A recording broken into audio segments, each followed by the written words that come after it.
Swagger hard. Kingdom, no mean no kingdom. He steps forward to play hard. Swagger.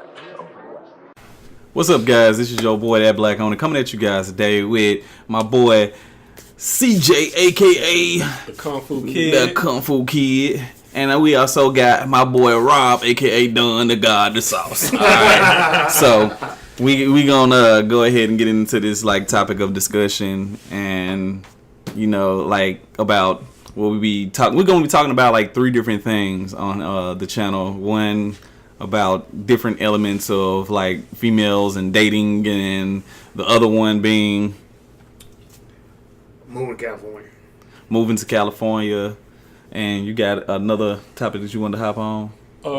Yeah, I got sayings, man. Sayings. Okay, and sayings. Yeah, because I just feel like there's so many of them out there. I don't know, they just really real. Like they can go, they can be true, they can be false. Yeah. Just, they got the same favorite situation. So we definitely got a show for y'all, man. Dead serious. All right, starting off with relationships, or not relationships, but trying to actually pursue a relationship or starting off with just the basics. When you trying to talk to a female and stuff like that. Who wants to start this off? You let him kick it off. All right, Kung Fu Kid, go ahead and start it off. Man, the basics. The first conversation was, for what I'm hearing, and just that experience, it pretty much sets the tone for the rest of the relationship. You know what I'm saying? It's and then the first impression is the lasting impression. So it seems like the first conversation is very important. You know what I'm saying? You got a lot to say. You know what I'm saying? You ask people questions, what their interests are, what they like, who they be hanging with, and stuff like that. Right. So you gotta get a feel for each other, see if y'all are compatible, if y'all got the same likes, dislikes, or whatever. And it's a thing that I've heard that is but it's two different. That's why I want to kind of talk about the saying thing. Because one saying is I've heard opposites attract. Y'all can agree to that. The opposites attract. It does. It truly does. I'm gonna say this. Yeah. It does and it doesn't. Because that's what I was also saying. It's in the gray area because it's a double-edged sword. Because if neither one of y'all got something in common, y'all are opposites. Right. And if you continue to talk to this chick and y'all ain't got nothing going besides. But if y'all got stuff that y'all don't agree on, it's going to end up being one of them type of relationships where it's gonna be dead before it started. You know, and then you got some folks, they see you as a mystery. Yeah. So when they start to see you as a mystery, they start to become attracted to the mysterious side of you. Find out more. But if you boring as fuck, then it's not gonna work. So are y'all gonna talk about me like that? No. No. But and I've also heard this too, because I took this psychology class, University of Memphis, U of M, and the psychology teacher said, that the same thing. You think that you supposed to just go out here and find somebody who got the same interests you do, the same likes, y'all can be compatible. This man said, you're wrong. If you find somebody who does the same thing you do, the same exact way, your relationship gonna be boring. Yeah. He was it's gonna get boring. You so opposites attract. Now I remember something my dad told me a long time ago. When I was my bad. It's too much.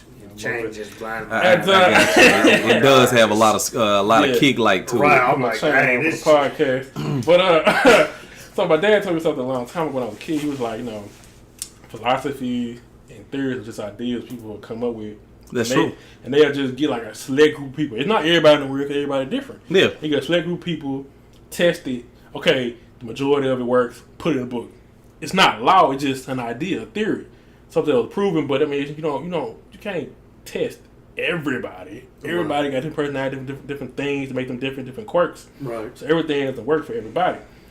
So, because I've talked to, dated women who are different from me. It makes things interesting. But then the difference, some of the stuff they were different, that they do different that I didn't like.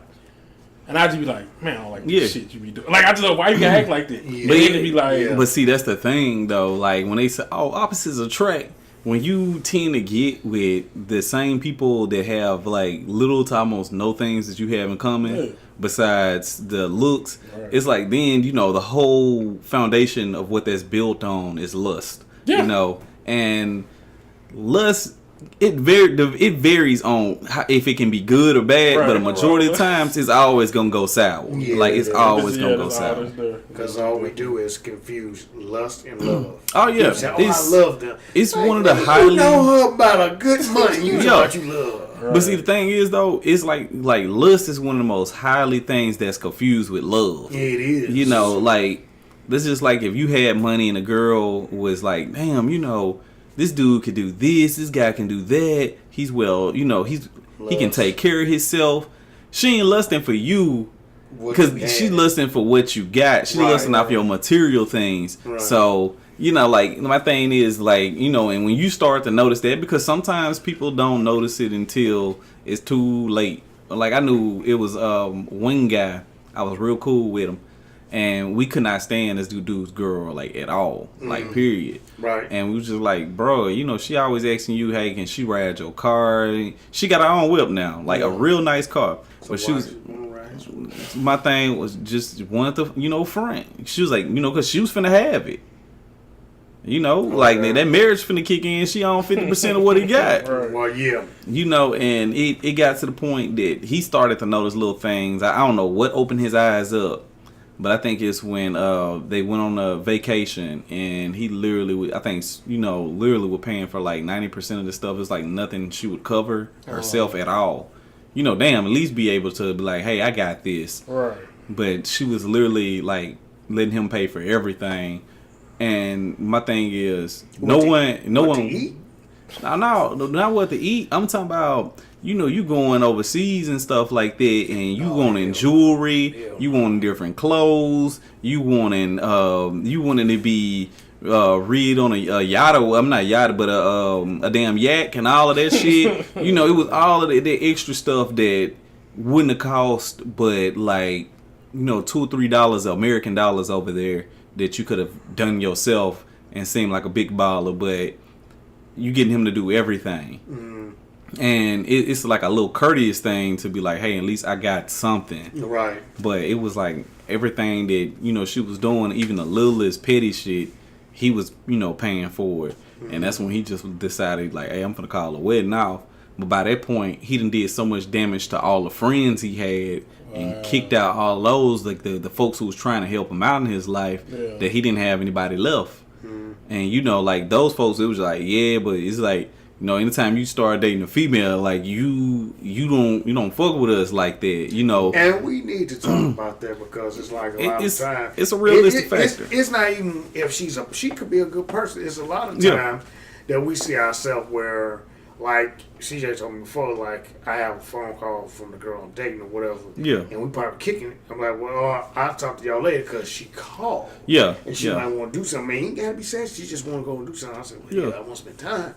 So let me go ahead with this person. Right. And she said, man, he used to hate that. But then when he got a girl, he was like, well, I got to talk to y'all later because I'm about to go ahead and shit with Shorty. And it's like, it's cool, but at the same time, it's like, dang, we would literally kick our friends to the curb at a point. Like, we kick nine unless it's business. If it's business, I wouldn't dare.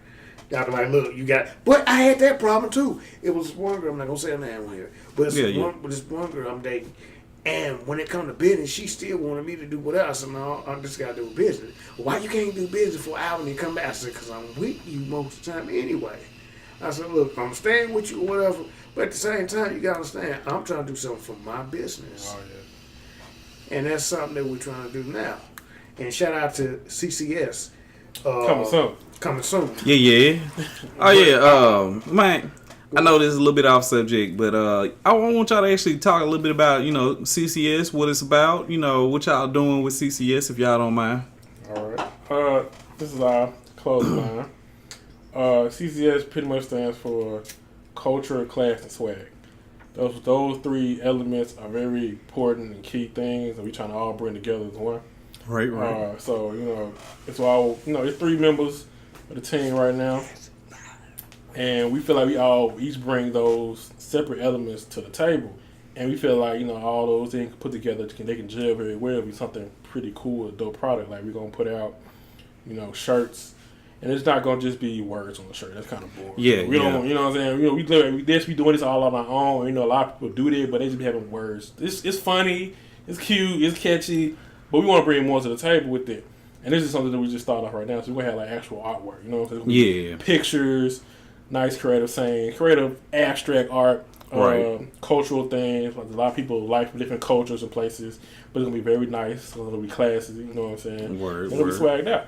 And I think it's going to be something that's definitely dope. I think people are going to definitely like it. Yeah, and like that's like another thing too. Like a lot of people don't understand that the simple fact that when you like building your business, like the aspects of it, of certain things you're not gonna get right the first time. Right. But you know, like I said, the whole thing about starting a business is learning from your flaws and doing what you know, making it better. Like my thing is you're perfecting the art of your business. Mm-hmm. So, you know, like that's one thing. Like I said, I congratulate both of y'all guys on is that y'all are doing this and y'all are serious about it. Mm-hmm. So like that's like my main thing, because you have a lot of young black men out here who do not actually push forward on a business. They always say, well, this is what I'm going to do, but you never ever like actually get to see the action of it, right, let alone the final product of it. You know what I'm saying? Mm-hmm. So like I said, I'm looking forward to, you know, actually seeing, you know, y'all business grow and be successful as it possibly can be.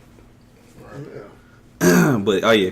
All right, so with that, all of that being said, we're gonna hop back on topic. Like I said, I just wanted to throw my heart out there for 2 seconds. You know, I'm soulless, so you know, I'm just letting it be known that right now. Right. But yeah, like when it comes to like those like different relationships, like I know one thing we were talking about was like how you can go to YouTube and, you know, YouTube always try to give you that specific answer for relationship advice.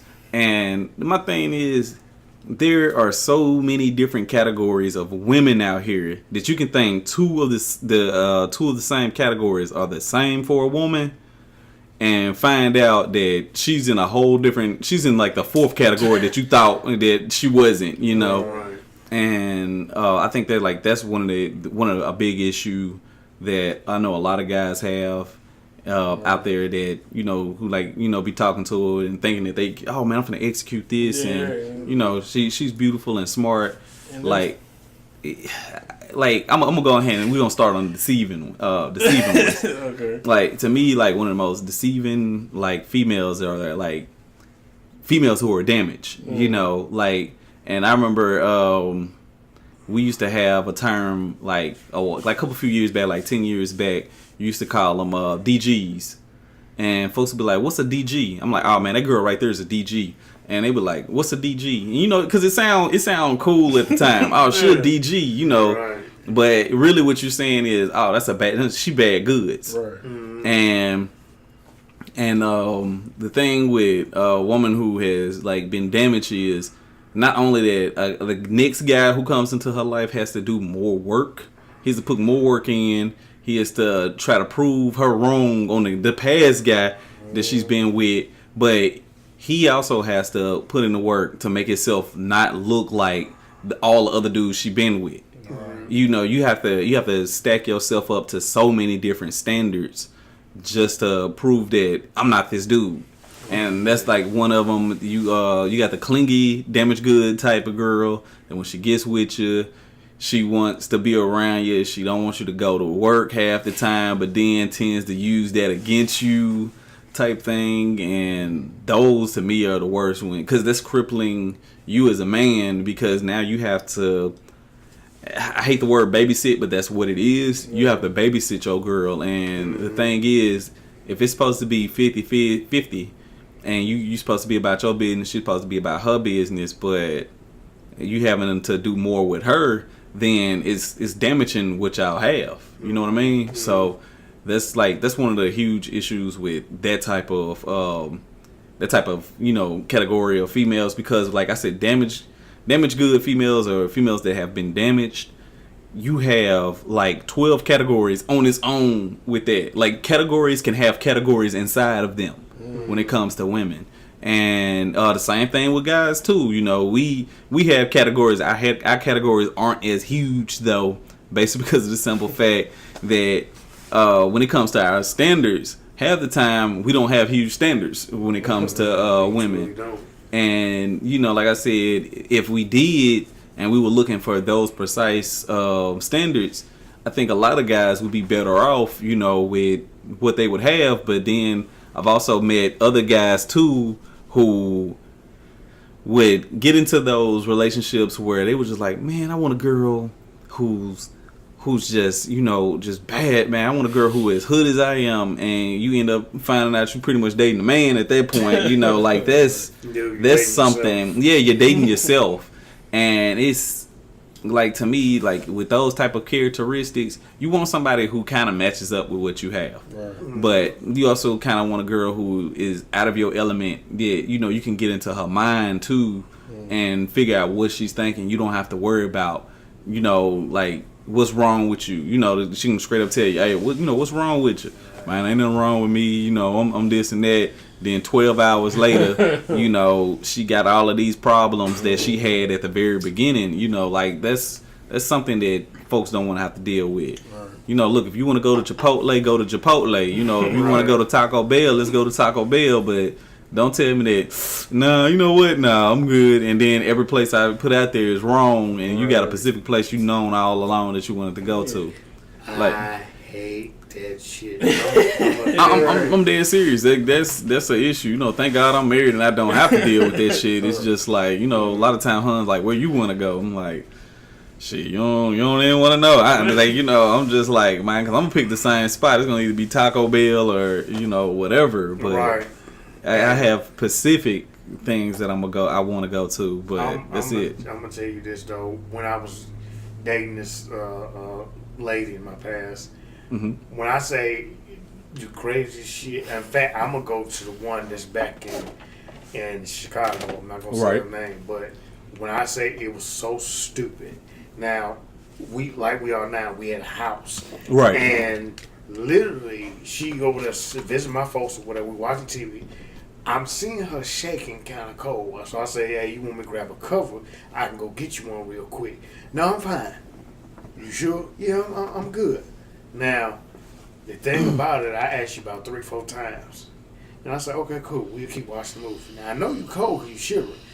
But my thing is, to make it simple, all you have to say, well, yeah, go grab it real quick. I ain't have a problem getting up. Or whatever. I don't know if she probably thought my family's going to get to it before I come back or something. Like trying to investigate it, which there wasn't. I could walk and go get it, and like my room was around the corner. Right. But anyway, so as the night ended, we kissed goodnight, and I said, hey, it was cool kicking it with you. I texted her when she was at the house. Now I'm back at mine. I tell her, I said, hey, it's cool kicking it with you. I had a good time. I can't believe you actually let me sit there with no cover and I was cold. Yeah, see, that goes into the same. It goes into the unstable category, like where, you know, or I like to call it the category of mind reader. The mind reading category. I hate that. Like that category, that has so many different elements because you have people who on and off. Right. Inside of that category, like I call them the light switch, because some days they won't do it, they'll tell you what they want, and then other days it's like you should know what I want. Like I'm not a mind reader on that. Thank you. And they'll say that too. You my man. You should know exactly what I want to do. It's gonna be a lot of things that I'm gonna be absent-minded on. Right. You know. Exactly. You know, when I know. But for the most part, like that's like common knowledge because I've been around you so long for that. You know, like what's your favorite foods? Those things, you know, at a certain point of us being together, we should know. Right. But you know, like I said, if it's just like, you know, the relationship is new and you already putting me in the category of, you know, marriage status, then I can't do that. Right, like exactly. You know, I feel you. But I'm gonna tell you this: I promise I was, you know, I'm a talker anyway, so I like to talk. So it's a group of people. Now, I think it's like 2 female, but the rest of them guys. Now, as I'm talking, I'm telling a story, and it's a joke in there, and they laughing. And the girl at the time I was dating came over and said, ha, what's so funny? So she got mad that the females laughing. Ain't think about none of the guys that's laughing. All of them cracking up at the same time. And I said, well, what's wrong? She said, oh, you got these females who laughing. I said I had everybody in the group laughing. It just wasn't the females. No, you had the women laugh. They was laughing the hardest. I'm not even paying attention to the females. And I think because of, sometimes guys, we really don't, some of us really don't know when we tell the truth. That's true. I don't really know when a girl's trying to hit on me or think. So I'm not really thinking about it. Like, especially when I ain't really thinking about that. I'm just thinking about I'm talking to everybody. Just like I could be talking to y'all. Yeah. If your wife was in here, I'm not thinking that she might be laughing at something and thinking it's funny and cute and all that. Yeah. I'm trying to make everybody laugh and enjoy the story. Yeah. But I can't tell if another female who might be in the same group like me because of what I'm saying or talking about. And I'm looking like, well, how do I know? Exactly. So she got on my ass the whole night and gave me the cold shoulder all night. Didn't want to say nothing. And then so once I said, okay, fine. I'm gonna leave you alone. I go get me something to eat. She texted me, what you doing? I went to go get something to eat. I'm about to sit down, watch some cartoons. Yes, I said cartoons. Hey, we out, man. We grown ass men. men. I don't care. I Hold watch up. cartoons. Before you finish that, yes, we a grown ass who like cartoons, all right? Right. What the fuck are y'all gonna do about it? Right. Anyway, you know what, man? Say something. Yeah. Say something I want y'all to. Motherfuckers, I like Dragon Ball Z. Hell Sometimes I might jump on the table and say I'm going Super Saiyan, but that's my personal preference, all right? That's what I want to do. But giggity, exactly. But all right, no, go ahead and finish your story. And then after, like I told her I'm about to eat my Wendy's, and then I'm about to watch some cartoons. Right. Oh, so you can go out and get Wendy's, but you didn't want to go get me nothing. You wasn't talking to me the whole time, and now you talking to me, and so you mad that I went out and got something to eat. Yeah, I Once hate that again, pandering I can't shit. reach your damn mind of what to do. So I was looking lost, like, so you upsetting me for making a group of people, you called so-called females laughing. Yeah. And then you upsetting me for going to get something to eat and then ask you, did you want something to eat? Yeah. It's something I gotta say on that shit. Go ahead. Like, hey, y'all notice a lot of women want these Disney type ass endings. Yes. Like fairy tale ass bullshit. all right. This. and I just really need to say this. Okay. This is how you know a person is really messed up, bro. Like when it comes to those, like, because I call them Disney endings is what they want. All right, realistically, you always gonna have up and downs. That's true. Right. It's gonna be something that's happened, and the other person got to be the supporter. Mm-hmm. Like people have to understand that. Like if my girl going through something, I have to be her support. I have to be her anchor to hold her down. Mm-hmm. The same thing. If something happens to me, or that's messed up, she has to be my anchor that holds me down. Right. And like I said, my wife has proven that plenty of times. Hopefully I've proven that to her. Like my thing is, I'm oblivious to certain shit. So, when it comes down to that, you got to think about certain some of these Disney characters out here and like how fucked up it is, and women be like, oh, I want that type of relationship. All right, I'm gonna hop on one right now, and this gonna make y'all laugh. Aladdin. All right, Aladdin is that nigga that all the reason he really just hopped on Jasmine like that is because she got a nice ass body.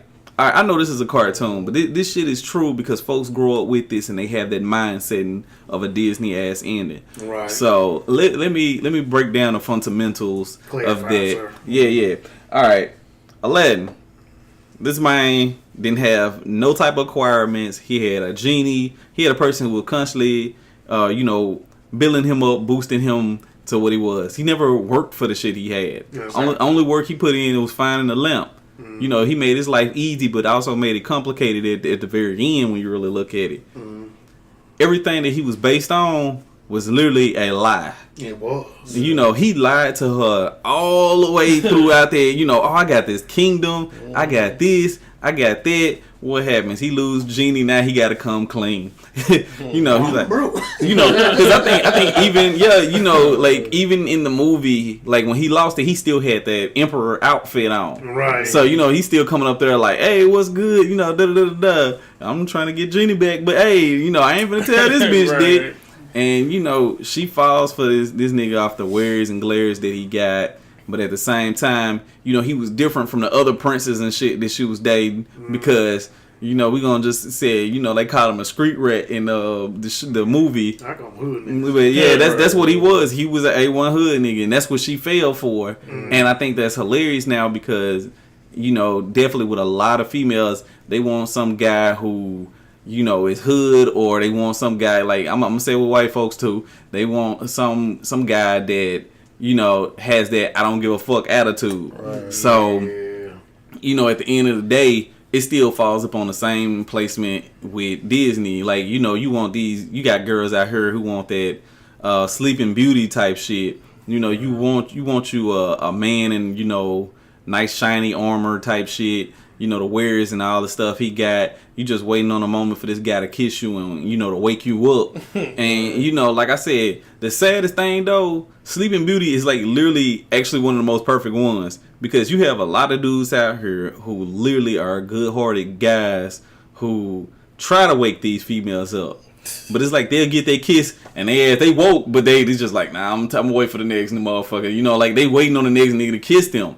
And it's like, that's what I want. You know, they do the decision making on themselves. So I like with some females, y'all do get the Disney ending or for certain things, but you just decide that that's not what you want. That's not one of your preferences. And my thing is when you start picking certain stuff out instead of this dude is nice, he go out his way to get me food, or he does this, you know, just the little things is what really should matter the most. Right. But the thing is, a lot of people have to complain about something. Yeah. You know, oh man, you know what? You got my chicken nuggets, but you got me the wrong damn sauce to go with it. Yeah, exactly. I asked for mustard sauce and you got me honey mustard. What the fuck? You know, that's how it goes.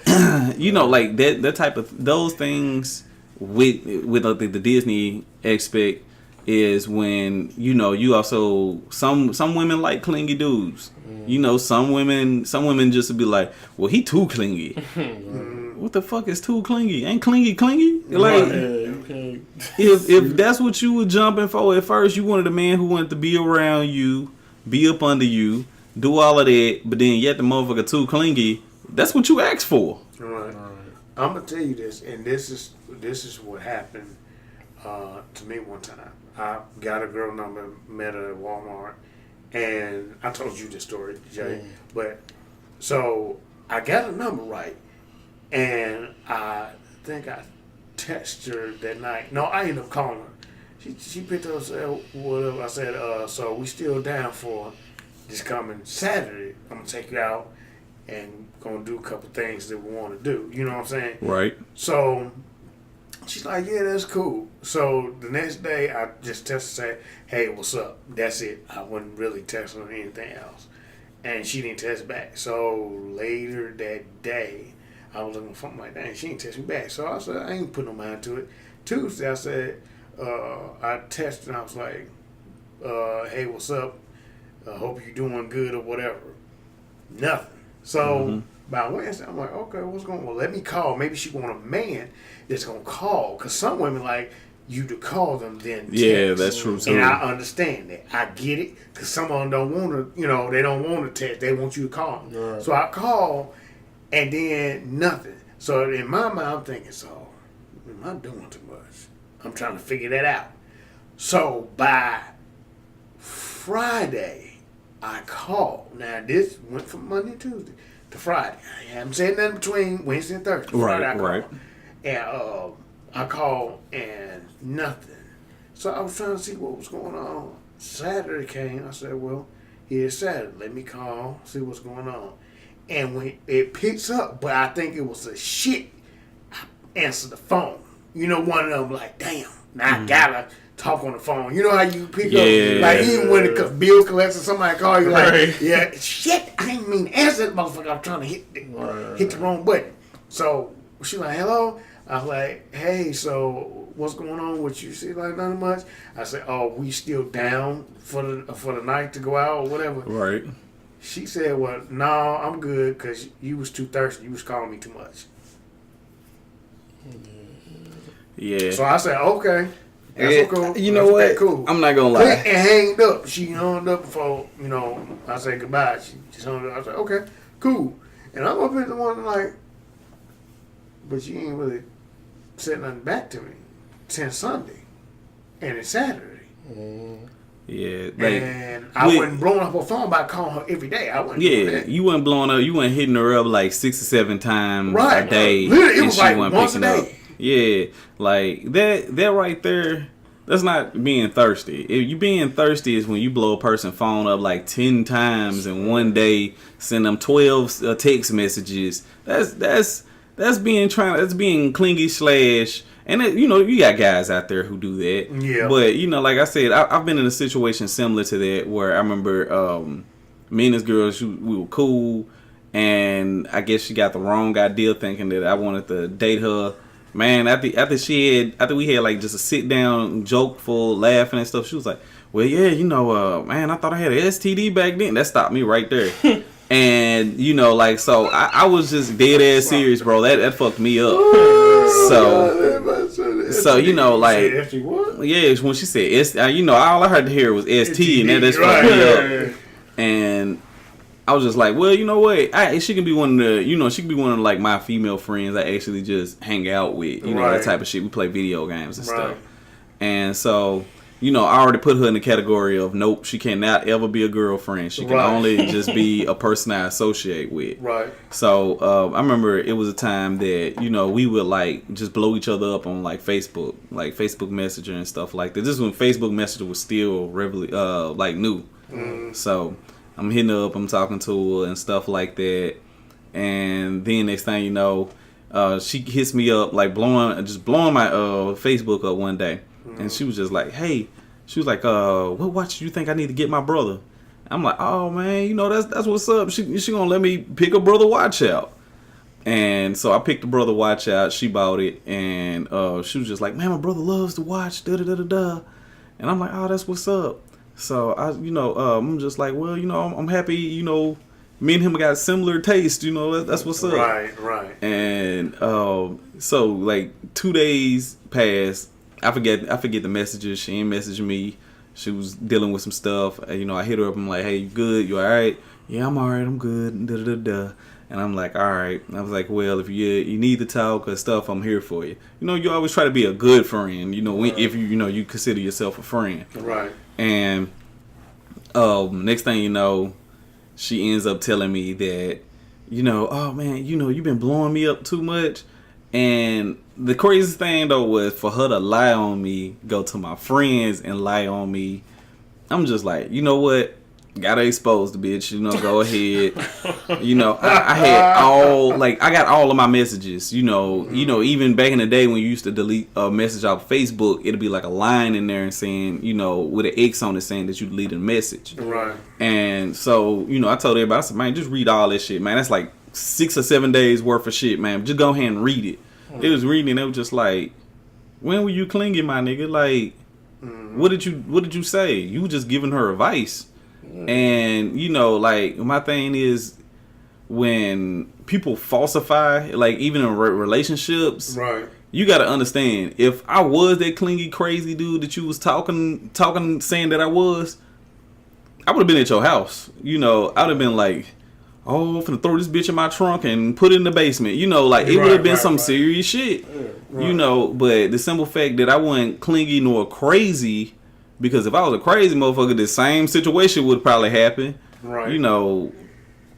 But the funny thing was, find out that my fault on that, guys. But the craziest thing that ended up happening was the simple fact that she had got with another dude, and the guy didn't like that. We were actually like, she would laugh apparently when she would read my shit. That's and he was just like, what the fuck you laughing at?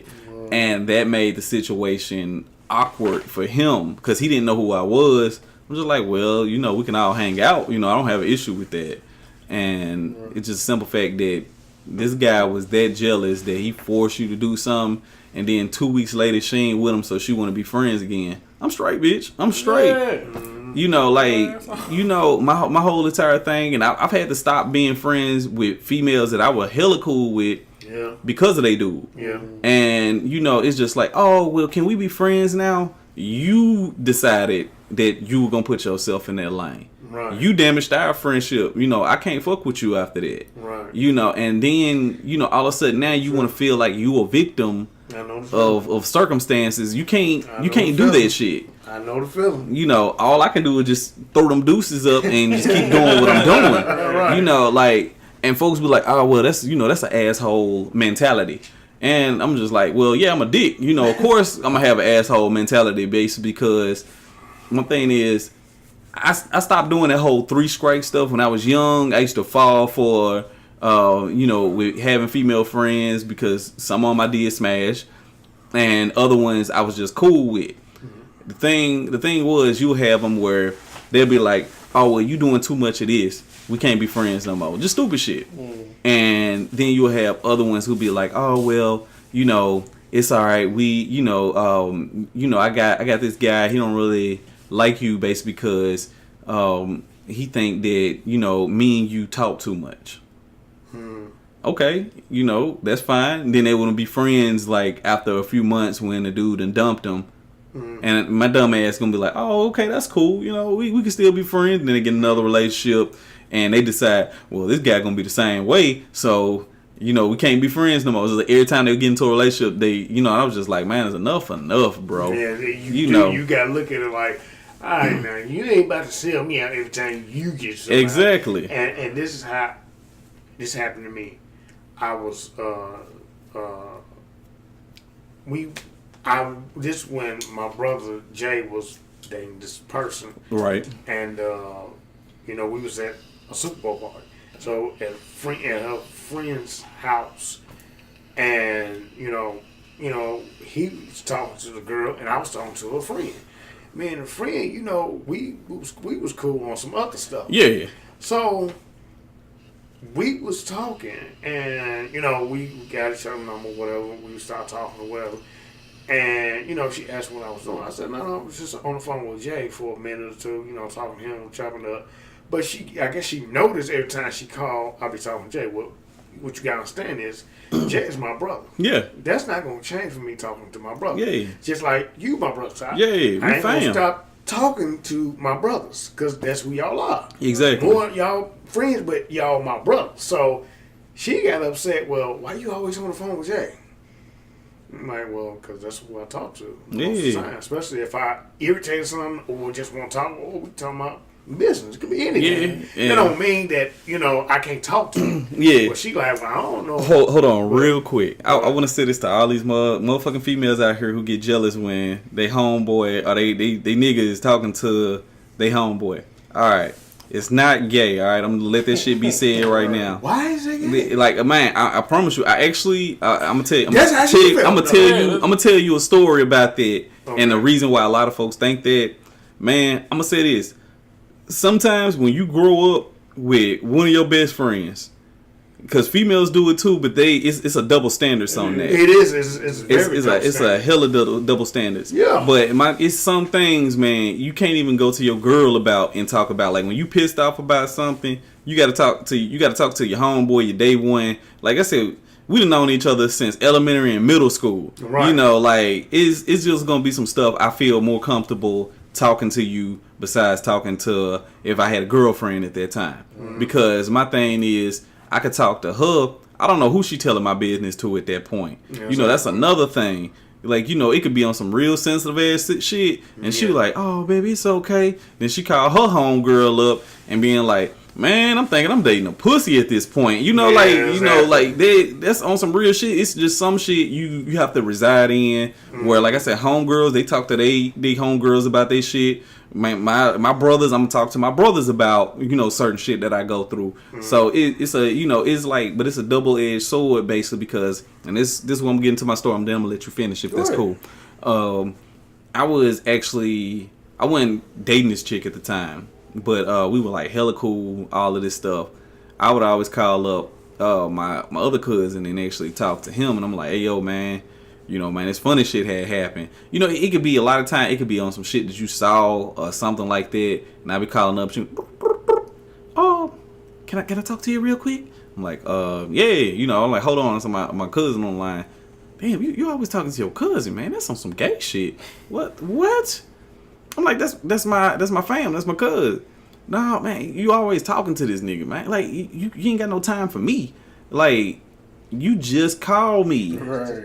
You know, you just called me. Like, I didn't even know we was gonna talk today. I thought you had work. You know, you told me you had work until infinity. If you want to come over and kick it and watch a movie and talk to me face to face, that's fine. Right. But since you told me that you was gonna be hella busy today, I'm finna either go over kick it with my boy, or I'm finna just continue talking with my cousins. Like, that's it. Yeah. You know, like, that's how it is. And I'm like, would you expect me to be talking to another bitch if that's what you want me to do? Right. You know, like, damn, you know. Yeah, you know, because, you know, my thing is, I wouldn't cheat on a female because I wouldn't want that shit to happen to me. You know, like they said, do on to others as they would do on to you. Right.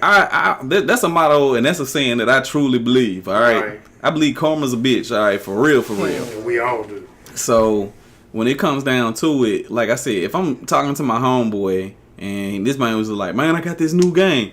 Bro, if I ain't got the money and you got this new game I want to play, bro, bring that shit over, man, because we finna play that hoe. It's that simple. Right. You know, like I said, I can make time for, you know, my woman, and I can make time for my homeboys. Like, my thing is, and that's another category of, you know, clinginess with women. They want you to be up under them, but as soon as you naturally start doing that and they didn't change their preference of you, that's when that becomes an issue. Like, you know, that's some ass backwards, you know, logic if you really think about it. Yeah. So, like, you always gonna have folks who think that because you tight with your homeboys, but you got females out here doing the exact same thing, and when you question them on their girlfriend, well, I don't know her, she my best friend, she always been here for me. That's the same thing for the nigga. Like, it's no difference. Yeah, so, you know, like, that's where it becomes an issue or a problem for me when the motherfucker be talking about that stupid shit like that. It is. But, yeah, go ahead, man. Go and finish your story, bro. But really, it sums up what you said, because I told her that, and she feel like, well, I don't know if I'm like you, calling you always talking to Jay. And I'm like, well, that's my brother. Yo. I said, well, I don't know if you like it or not, but that's my brother. I said, I'm not about to change, not talk to him because you don't like that. My thing is, if you don't like it, that's cool. Yeah. We ain't got to talk. My thing is this, I'm not about to stop my relationship with my brother all because you don't like that I'm talking to him. Number one, he been here before you did. Number two is I can tell him stuff that I can't tell you. First of all, you knew. You shouldn't even came up with that conversation. Exactly. Because you brand new. I'm like, we ain't really went on a date yet, and you want to do that? I'm like, seriously? Damn, y'all ain't been on a date yet, That's and the thing.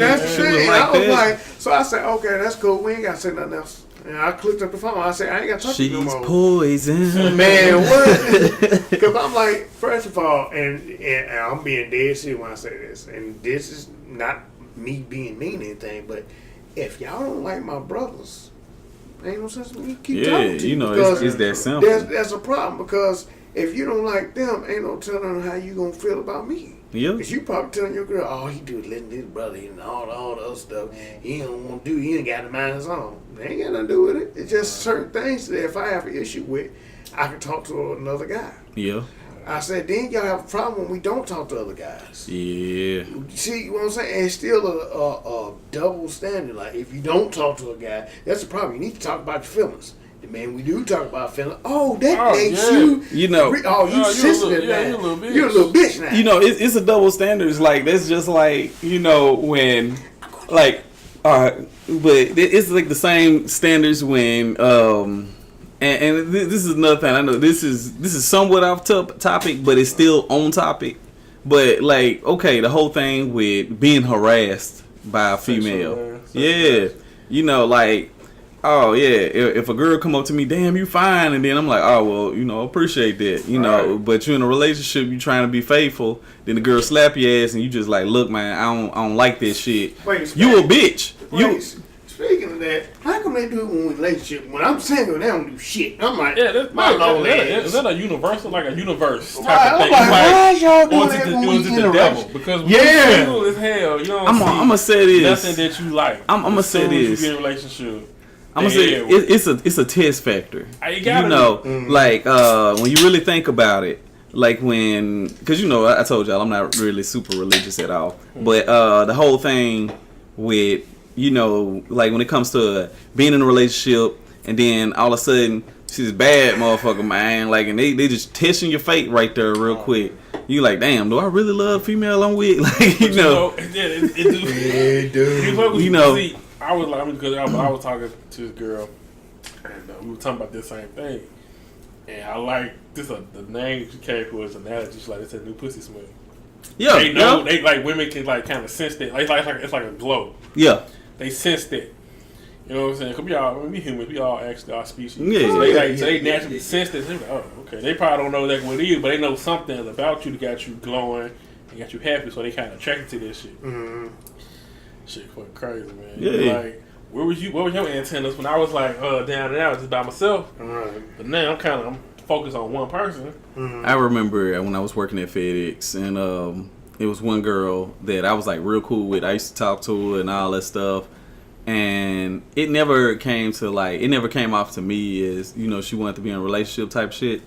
Oh yeah, she never came off that she wanted to be in a relationship or any of that type shit. Mm-hmm. And like one of the funny things was that she was just like, oh yeah, yo, as soon as I started dating this chick from the military, man, damn, you looking good. What's going on? I'm like, oh, nothing, just normally hitting the 24-hour fitness like I normally do. Like, I'm buff at this time, but like, ain't no difference from last week. With yeah, and it was just like, that was the crazy thing about it was, she was just like, damn, you looking good. She was like, when your day off again? And I had like Wednesdays off and she had Wednesdays off. It's like, cool if we kick it. Nope. You know what? I'm not even finna test that right now. I'm like, I like the chick I'm with. She ain't set me up yet, so I'm good. Like there's no reason for me to be like looking for somebody else. Mm-hmm. And so I say, you know what? Like, yeah, because I always try to, if I have a female friend, I try to, at least have them hang out with the girl I'm with. Mm-hmm. And sometimes that shit just don't work out. I'm gonna ask how they go. Like, I'm gonna say this. Sometimes it works out perfectly fine, depending on like if the other girl like knows her place. Right. And like that's one of the things though with it, like having a female friend. Yeah. And like there's another story with that, when having a female friend who's been your friend for years. And kind of acts like she's the girlfriend, but doesn't want that status. Right. And like those females do not know their place. They don't know. They like because even recently, I've had the I had the issue where a female didn't know her place and all of this stuff, and talked out of line. Of course, like I said, my wife can hear everything, so. She was just like, what the fuck? She's like, I thought the girl was cool with me. I'm just like, shit, I thought she was cool too. Mm-hmm. And the thing was, yeah, I knew my friend. I knew her for, at the time I knew her for years. But the sad thing about it though was that she was trying to hop into girlfriend status, and I'm just like, no, we're not finna do that shit. I'm just like, no. That's why I said sometimes, man, you have to, when you get into a relationship and stuff like that, you have to know who your friends are and who the friends you need to leave the fuck alone. At the end of the day. True statement. I was in a similar situation, and it was like, and I mean, it's partially my fault, I would admit, because at the time it was like this, wasn't nothing working out with nobody. Mm-hmm. So I was just like, man, I'm sick of this shit. Sick of these hoes, sick of these bitches, but and I had a female friend, so we've been friends for years, whatever. Yeah, and I knew she kind of liked me back in the day by putting her friends on. So I was just like, we friends, like everybody be like, y'all gotta be friends first, don't you just go off the physical and just rushing this shit. Mm-hmm. So we already had that established. I just felt like, well, we got that established. I'm willing to see where it goes. You know what I'm saying? I wasn't 100% on it, but I was like, I'm willing to give it a try. Right. Because nothing else is working. I'm going to get sick of this shit. So I said that to her. And I mean, you know what I'm saying? Basically just like that. It wasn't no grand sweeping proposal, no shit like that. Like I would normally do. We talk about just like, I'm willing to try it out. And she was like, she didn't know. You know what I'm saying? Or whatever. And I was like, okay, that's cool. You know, we've been friends for all these years, and I ain't never said nothing. Exactly. And now here I come out of nowhere with it. She was like taking it back, like, you know. She was like, she'll get with me. So I was like, okay, cool. Time kind of go by. We hanging out with her, but she never get back with me and actually says anything. Around the same time, I started dating this chick I was talking to a couple years before. We got back in touch. Right. We started talking. Yig-yagging it, and it started going places. You know what I'm saying? So I'm like, okay, I really like this situation. I wasn't 100% on the other situation with the friend. I'm finna do this. Now, I told the friend I met somebody. Mm-hmm. And I felt kind of bad because I was like, I don't know what she's thinking. She hadn't said anything, though. And she kind of been like, hey, I've been hitting her up, but she wasn't just answering the phone. She kind of just... Right. So I was like, well, you know, she probably didn't like the proposal because it wasn't no real grand proposal. She probably just felt like, you know, we best off being friends or whatever. I don't know what she's thinking because she didn't say nothing. Mm-hmm. So, but I told her, you know, I met somebody. I probably should have said, I feel like we best off being friends, but I just said, I met somebody. She's like, okay, cool. So I'm like, all right, whatever, right? So, time go by. Me and the person gets serious. The friend knows about the situation. And then things just kind of get a little more interesting and hectic because it's kind of like, okay, why you got attitude when you didn't say anything? Exactly. Now, that's the principal thing. You didn't say anything. You never got back with me or did anything like that. Mm-hmm. Now I got a girlfriend. Mm-hmm. Now you got attitude. Mm-hmm. It's like, you know, the world will evolve around you. Right. Now, we had a conversation about it because things got really kind of messed up. And I was like, why you acting like this? And, you know, she basically said, you know, that I was doing things on my time. You know, because I didn't wait, basically. Exactly. I'm just like, and your point is, like, I mean, I'm not trying to be mean, but yeah, I did. But it's like, this is my life too. The world don't revolve around you. You know what I'm saying? This is what I'm doing now, and this is what it is. Like, you can't be mad at me because of it. You know what I'm saying? And then on my other hand, I got my girlfriend.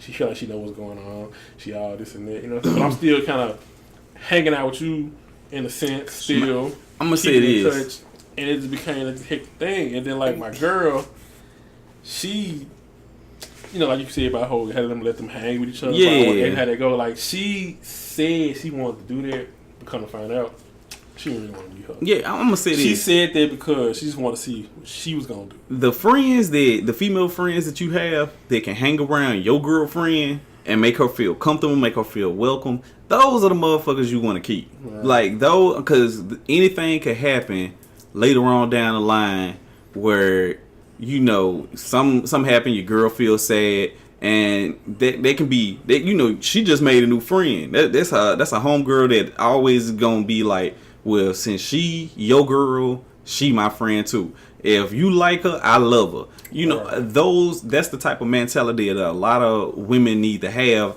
Because I've seen it with white girls and I've seen it with black girls where they shit on each other. You know, instead of like literally being united and being like, you know what, you my homeboy, I kicked it with you, you like this girl, you know, what we had, you know, what we were trying to do didn't work. You know, if it is that, or we've been friends for years, I'm gonna be friends with her too. If you like her, I love her. Like that should be the motto of like how that goes. Right. But a lot of times it ends up falling back and not working the way it should. Like I said, I've known this girl for years. Like we had like a weird relationship. I should have said, because that's exactly what it was. Where, you know, like for one point, she'd be like, you know, calling me big brother. That's weird. You know, if I want to fuck you at one point, don't call me big brother. That shit's just weird. Don't put me in a family status, but yet, you know, you known for a while I want to dick your mouth out. Like, that's like one of those weird type of things that you don't do. And like that's the shit that piss anybody off. And I remember just one day I told her, I'm like, that shit's just weird, you know. Cause I'm like, it might be one day, you know, you down sad or horny or whatever, and you just, you know, you want some of this real man meat, you know, and I can't give it to you because you might just say, oh brother, in you know, like in the motion of it, and right. I'm gonna tell that law gonna go to a stick quick. It is. I'm gonna tell you this, and this is what thought of the whole situation that Jay was talking about. I said, it's funny because she wanted it how she wanted it. Yeah. What I mean was that the friend that he was talking to, she wanted to come in or say whenever she wanted to do the time she wanted to do it. And so I said, okay, well, let's see where this go or whatever. It was because of, I don't need to say something. So now he interested, so I got him. I can pull in that number or say let's go out or do whatever when I want to. Yeah. But that's the thing. You got to understand something. When I give you this opportunity, don't wait too long. Yeah. I'm not saying you got to say yes that same day. Yeah. But don't wait a month later and be like, okay, let's do. No, it's too late for you now. It's literally what I was talking about earlier when I was saying you want girlfriend status, but you just don't want to carry the title of that. And like that's one of the issues I have because you want everything to come with what would come with a girlfriend, but you don't want to be the girlfriend. Exactly. And like I'm gonna cut you off, but like that from what I've seen as far as me dating, like a lot of that comes from independent women, and then the ones who are scared to get hurt again. I'm gonna be realistic when I say this. There's no such thing as an independent woman nor an independent man because and Arnold Schwarzenegger proved this shit. And like, I'm gonna get to that in another story, but I'm gonna bring it up parts right here. We all need help from somebody. If we were truly independent, our money would be coming from our source. Yeah. We become independent later on. Like when you own your own business, the only thing you have to look at is the IRS at that point. When you actually own something, then you can say you independent. Yeah, Oprah, that motherfucker independent. Right. All right. Mm-hmm. Her money does come from her fan base and stuff like that, but at the end of the day, she did that shit. Mm-hmm. That no one else had to do that. She got Dr. Phil on. Dr. Phil wouldn't have been who he is now. He's an independent man now. Yeah. So many like I said, at a certain standpoint, you're independent. But if you're average Joe, you're not independent. You rely on something. You can build your business up from nothing. And you know what? I'm gonna push back a little bit from what I said about not everybody's independent, but a lot of these women out here need somebody. Like, cause I know some strong ass women out here, but they deal with shitty ass dudes. Yeah. And because that's what they want. I'm gonna say this. That's not what they want. That's what they think they want. Mm-hmm. And like when you fall back on those type of decisions, but yet you're consulting with me that you may not really like this dude. That's what you picked. You got to think. I'm your friend at the end of the day. I'm gonna tell you what I think, but you gonna go in a completely different route because that's your reliable dick source at that point. Mm-hmm. If it's not about sex, what is it about? Because like I said, there's a such thing as a man child. Men children do exist. There's a such thing as a woman who is a woman child and always complaining about stuff that she wants, but always going with things that she doesn't need. Exactly. Like all of those things are real life factors. Like me, I'm a collector of, video games, but at the same time, I'm a grown ass man because I put aside and I'm just like, damn, when it comes down to certain things, it always gonna fall on business first. Yeah. Business first. My wife is really first, but business comes after that. And I handle my business. I always make time for my wife and business. If you can't make time for the person you got, and then business first, and then because that's the only way you're gonna be able to get your ranks up into getting your money and doing what you need to do. You got to be able to handle your business so you can give her the shit she want. Am I right? Right. My thing is, if she constantly complaining, well, you ain't got no time for me. Bitch, I'm working, all right? Damn, you know how many bills I got to pay? I just got out of school. What the fuck you want? Shit. And that's the thing about a lot of women. I don't understand that they want a guy who's this.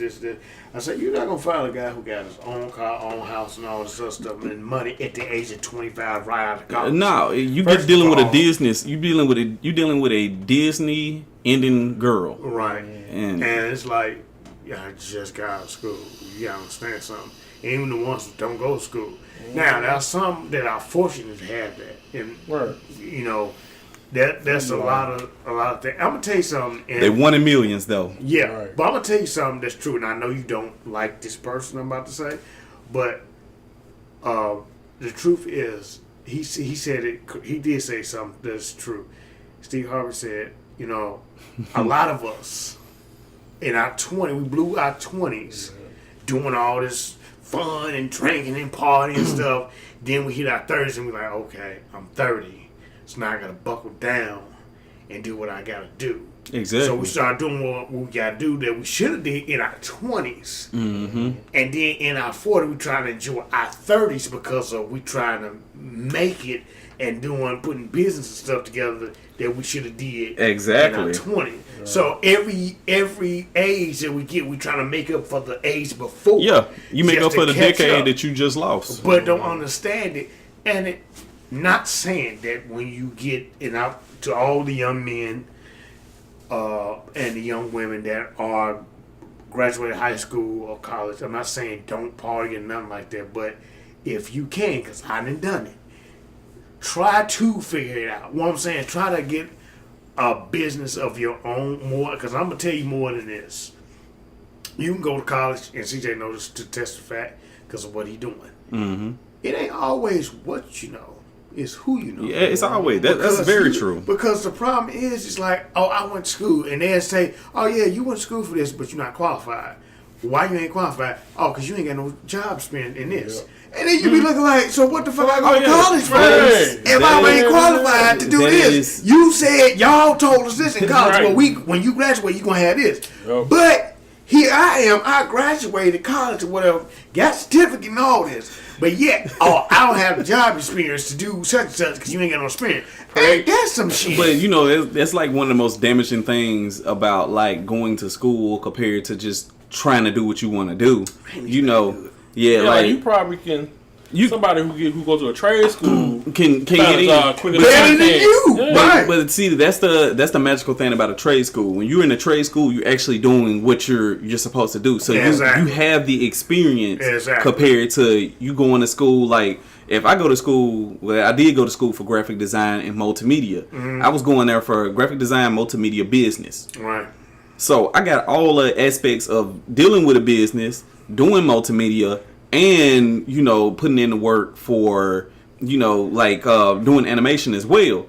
The sad thing is I can't go to a company after I get out of school. Like I said, there are lucky few who are able to do that. Yeah. But for the majority of people who are planning on jumping out and doing that, is little to none. You have to know somebody in the industry who's going to be able to take a chance on you. You do. And that's like the whole thing, because I know I was trying to jump to Sony, Nintendo.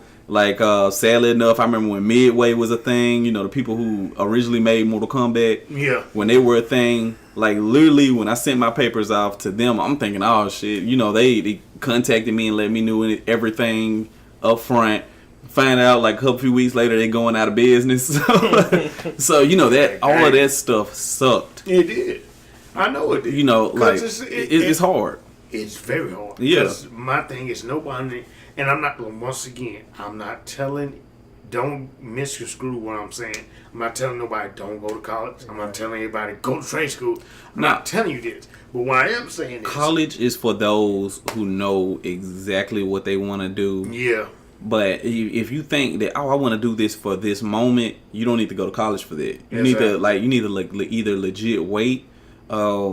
If I was able to go back, I wouldn't change shit because I like where I'm at right now. I like my life is good. All right, life could change real quick. But for younger people out there, if you want to start a business, if you want to do that, get you a bank account. It's so many ways to start your own banking. You got NetSpend now. You have prepaid bank accounts that actually have savings accounts now. They do. You don't have to jump to a bank that after you get out that motherfucker, or let's just say you take all your money out, you move it to another bank, and you're young at this point, so you're gonna be forgetful on certain shit, and you go to another bank, but you forget to close that bank account out. Now you got like a 90%. Now you got $94 you owe to that bank because you didn't let that bank sit up there. Like like my thing is, I'd rather go to a NetSpend bank account where it's safe, and I can put up to $330,000 into that bank,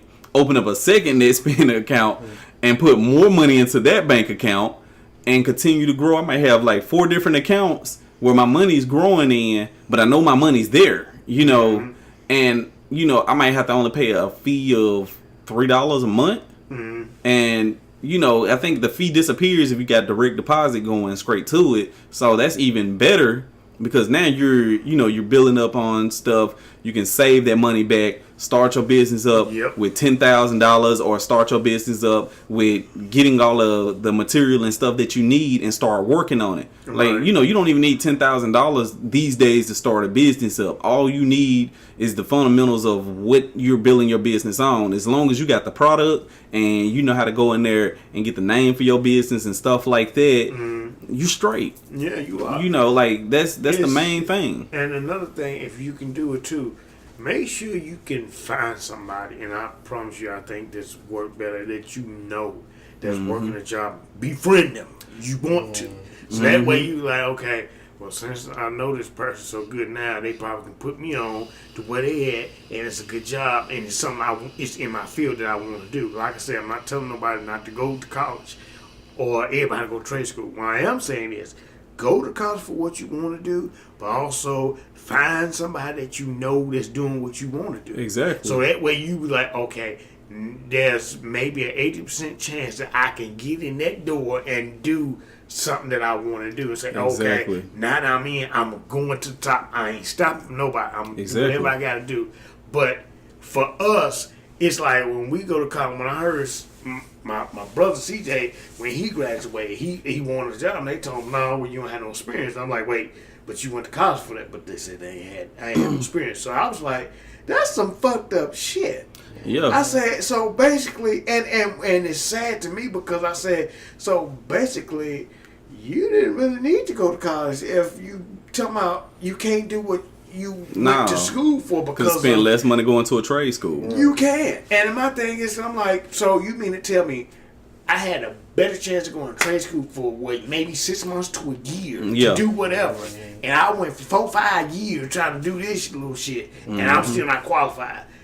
So that lets me further know, okay, I need to know somebody in that business before I do whatever. Okay, let me do my research. Yeah, or and a lot of times definitely while you in college, definitely try to get internship somewhere. Yeah, they be stressing that shit too, but you be like, when you there, you be like, yeah, I'm gonna get these grades. I'm gonna get that. No, I'm gonna get you internship somewhere. Like the craziest. Don't wait on the college. You just go to Career Builder. Some other places. Google that shit because the college I was at, it's like they're sending out an email with all the internships with all different majors. My major was MIS, Management-Based Systems. It's very broad. It touches a lot of the bases, like the business side of science. But they didn't have that many internships for that major, but they had for everything else. Yeah. And I'm like, damn. So, a mutual friend of ours, you know what I'm saying, right. She saw that shit, she got tired of it, so she went on her own and got her own internship just by going to Career Builder.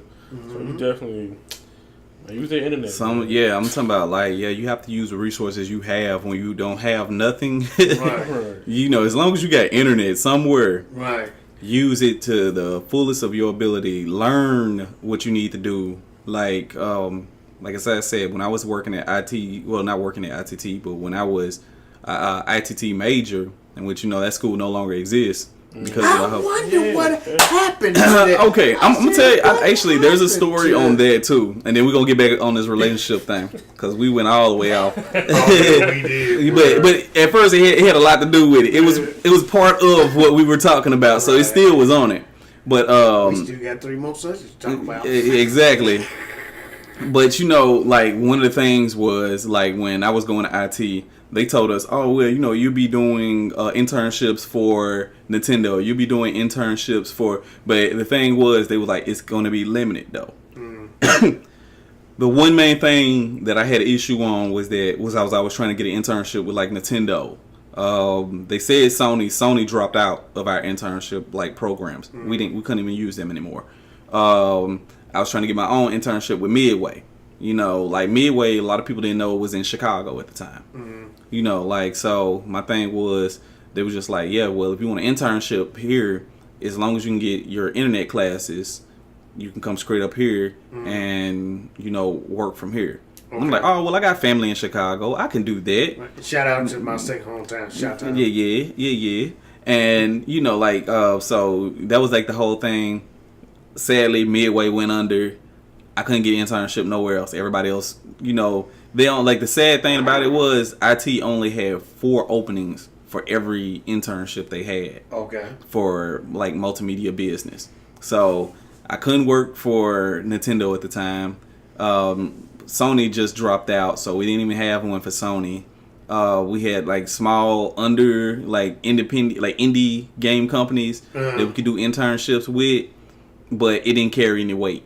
Okay. So like my thing was, it was just like, okay, I'm stuck and I have to pray to God that I can get a job when I get out of here. And you know, that's stressful. Got almost done, and then, you know, financial aid, you know, to everybody's knowledge, is not supposed to run out, right? Right. You know, all right, this is what they hit. This is what they hit like half of my class with.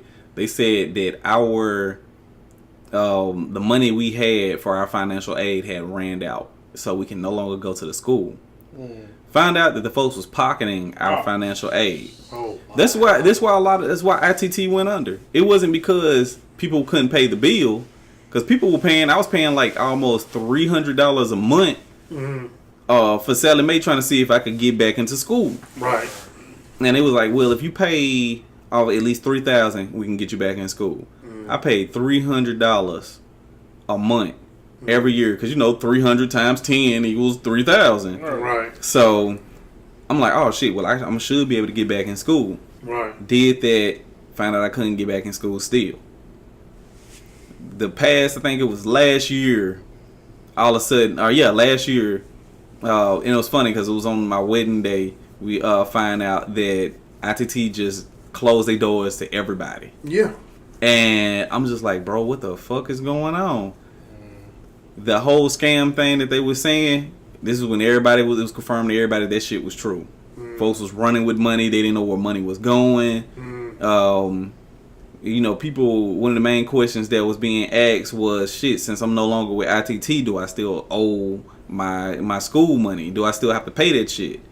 You know, and, you know, sadly enough, yeah, you still got to pay that shit. Yeah. You know. Yeah, I wouldn't pay. Yeah, like, the thing, if y'all gonna run off with my money, you know, like the thing was, it happened to me. You got to think, I started school in 2000, college in 2007. It's 2018 now. I could not complete school. I even fought against it and lost, basically because they said, well, where's your proof that you didn't sign for financial aid? How would you have proof when the papers that you sign automatically go to them? You don't get a copy of those. We never got a copy of those. All of my friends and everybody, it's only one person I know, she's from Hawaii, who actually went to IT that I went to. She was the only person who was able to graduate, because she kept the backup papers she had of her grades and everything. That was the only way she was able to complete school. And she ended up going to another school due to that. That's crazy to me, because I was wondering, I noticed on the commercials, they all stopped maybe 2 years ago. I'm like, why I don't see anything about IT? They always talk about Everest, and they talk about, what's the other school, Remington College and all that. But I said, what happened to ITT Tech? I said, the ride's still around. What's going on? So, what you telling me that story? That's booming. I'm like, so these niggas out here pocketing money. They were pocketing money. Going on vacation with our money. I'm gonna say this. I don't know if you call him a dean or counselor, the person who kind of help you out with your financial aid. Yeah, I know you're talking about. That's the counselor, right? Right. Or is that I think it's the counselor. That's the counselor. Okay, so. All right, our counselor. I still remember this motherfucking name. Frank. I'm exposing this bitch ass nigga. All right. Frank, he was at ITT in 07, dropped out in 09. That was my last year being there. And as soon as he left, I had took a semester off. And I had came back. And I had signed the papers for my financial aid and everything, because it was like, make sure you do that. I signed the papers for it. All of a sudden, they can't find my papers now, and the money that went there for that coming up semester that I was supposed to be coming back had went through. I got a notification for it, but they told me my financial aid ran out. When Frank left, he took my motherfucking money with him. So that's when he went on vacation with your money. Yeah, no, he disappeared. Like he A1, he told everybody that week of when we came back, everybody, because the thing was I needed to focus on making some money. Like, because I said I wanted to pay for my books and everything else I needed for that physical year. I wanted to make sure it was paid for out of my pocket so it didn't fall on my student loans. Came back, paid for my books. Somehow that shit still ended up on my student loans. Had to fight that. Still couldn't get it off. I tell folks, I'm like, if you go through the system of fighting for your student loans, you gotta have proof of everything. Like I had proof. I had my receipts and everything, and they still told me that it's nothing that we can do about it because it's part of collections. Well, shit, your stuff automatically goes to collections after you leave school. Sally Mae is collections. So how the fuck do you fight something in collections if you can't even, you got the proof and you got all that stuff? How do you fight that? And so, like, my thing was I ended up getting fucked over in that. Man, like, them next 5 years was hell. Like, it was shit. Like, and I ended up having to go through programs to get certain school bills dropped. And the thing is, like, right now, like, they have a system that you can go through, and it's like, pay what you can. Yeah, I do that. And I ain't even gonna lie, mine's is $5 a month. Really? $5 a month is what I pay. 91. Yeah. See, yeah. Mine's is $5 a month if I can pay, because I end up having a hiccup where my card didn't work. They tried to take the money out, and apparently it just didn't work for them. And that's when I ended up getting a new card. I tried to call them up. No one will fucking pick up when I was trying to put my new information in. So, yeah, you have to call. You can't go online and just be like, oh, I'm going to fix this shit. No, you can't do that. So, I called them. And the thing was, as soon as I called after 2 months had passed, I owed $10. And it was just like, oh, well, we can take you out the program, but we're going to reset you up for the same program. So now I have to go another 10 months paying $5, and they said if you can pay it for 10 months, we'll drop that junk off of your student loan. I owe $20,000 is what I own now, and that's just because between the bills I have now and that I told them, I said that's the most reasonable thing I can pay, and I don't have to worry about it. I know that money. I know I can have $5 in my pocket. Right. So that's something that I ended up telling them myself personally that I can do. And they took it, Yeah, maybe I could have went with $25, but shit, I might need that $25 for Taco Tuesday or something. That's how it goes. Like that's just how it is. So I was like, $5 is reasonable because at the end of the day, I'm not gonna pay full out of my pocket for the schooling that I got fucked over on. I can understand if it was my fault. Like I said, I man up to. That's one of the things that I kind of had to learn to do. Was the man up for mistakes that were my fault. Yeah. But like I said, going to school, I'm thinking that I'm covered. I'm thinking that I'm protected when I go to school. When I finally get out, I'm going to be able to get the job that I was promised I was going to be able to get. Right. And I was going to be able to be in the field that I wanted to be in. I tell anybody, I'm just going to be real ass about this. Go to a trade school. If you want to do like air conditioning, welding, or any of that stuff, go to a trade school. Fuck going to college. I'm just being real. Colleges are cool. Like if you want to be an English major, go to a college. You don't need any experience of being a teacher or any of that other shit. When you get about that bitch, they gonna automatically put you into internships for that. I think that's hilarious that they will put you in internships for that. That's a course you have to take is an internship for that to graduate. So compared to that, to like doing other stuff like being a major or being a computer tech builder or for the web servers and being web security, all of that stuff, you have to try to find somebody on your own to do an internship for. To me, that's sad as hell. Like, so I just call bullshit on that. I said fuck colleges. College ain't for everybody. Also, like I said, some folks are doing just fine at the age of 25, making $15 an hour. more power to you if that happens. But in this day and age, folks fighting for them jobs just like it's Game of Thrones. Everybody trying to get to it. Yep. So that is true. Like that's one of the things that I have to I can't be dire enough on, because when you go into college, you thinking, oh man, I'm gonna be doing the specific thing that I'm going to, and you find out you got to take like basic math, calculus, English 1 and 2. What the fuck? Mm-hmm. What a 3D at? Where the business part at? Where I'm sitting down doing business meetings with my colleagues and stuff.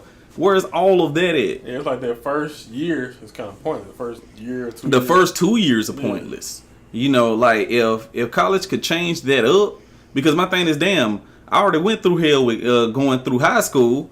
I'm doing the same shit I went to high school for my first 2 years of school. Yep. No. Yep. And then the crazy thing was, after I finished my second year of schooling with IT, they were supposed to give me my bachelor's for multimedia. Mm-hmm. They held that because they told me I needed to get done with the business part. So I had to get done with multimedia and my business. Yeah. And they said, well, you gotta get done with that part. So I'm going back for my last little year for business, and couldn't get my fucking degree because I ran out of financial aid. That's a setup, bro. Yeah, that's bullshit. That's crazy. But yeah, I gotta pay that shit off. So $5 it is right. For every month. And I don't mind paying it. I don't mind paying $5 because I'm giving you the percentage that y'all gave me for education. I had shitty ass teachers. I could go to my teachers and talk to them personally after class. They're like, man, I gotta go. That's how they treated it. And you know what though? Like, it's so crazy that, because I was in school for a very long time, and I went to University of Memphis, university. Then right. I was at a community college. Then I went to Lamar for a minute, and it's levels to this shit. Like, I was taking, the hell was that damn class? It was shit.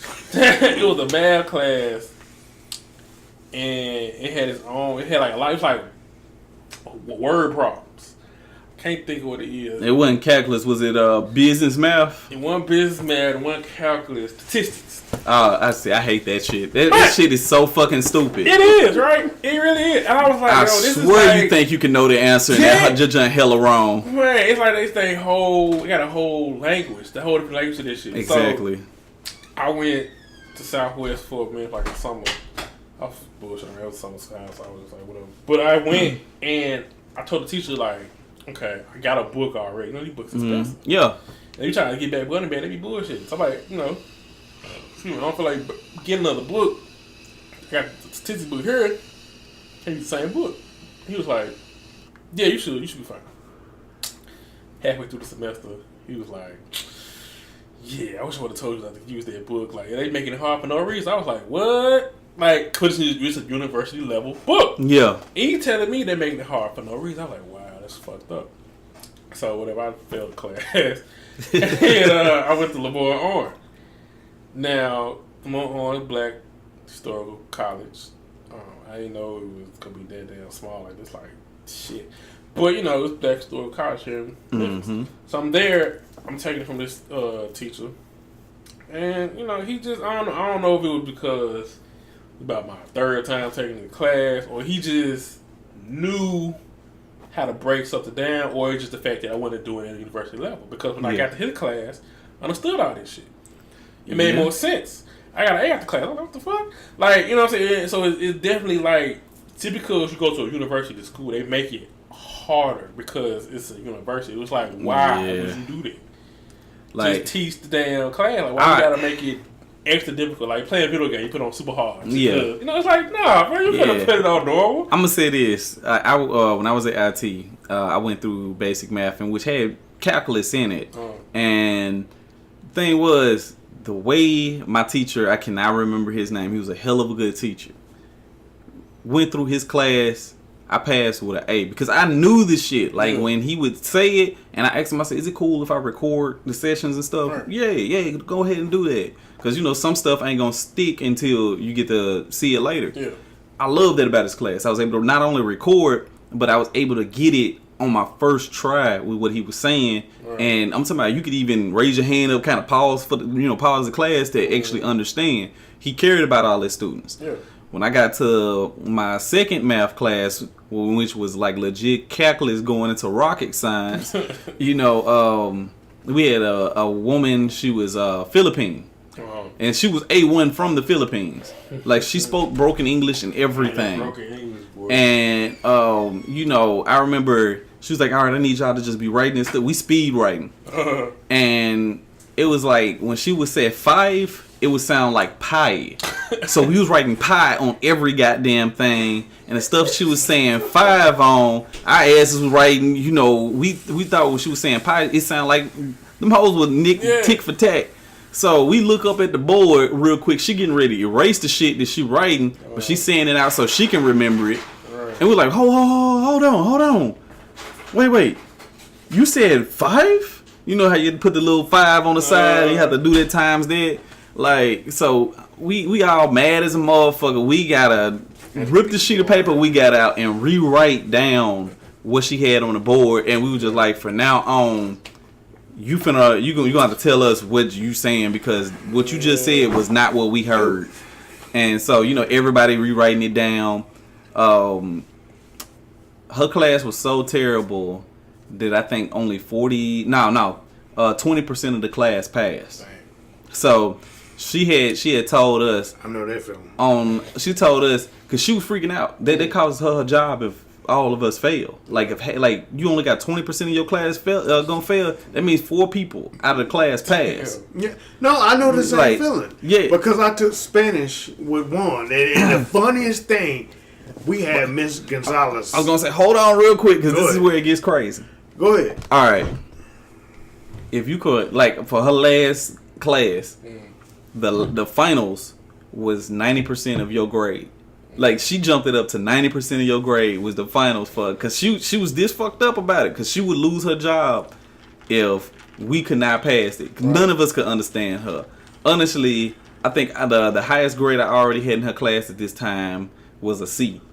That shit was going to drop me straight down to a D. If I made a 60, I still would have passed, so I didn't really give a fuck.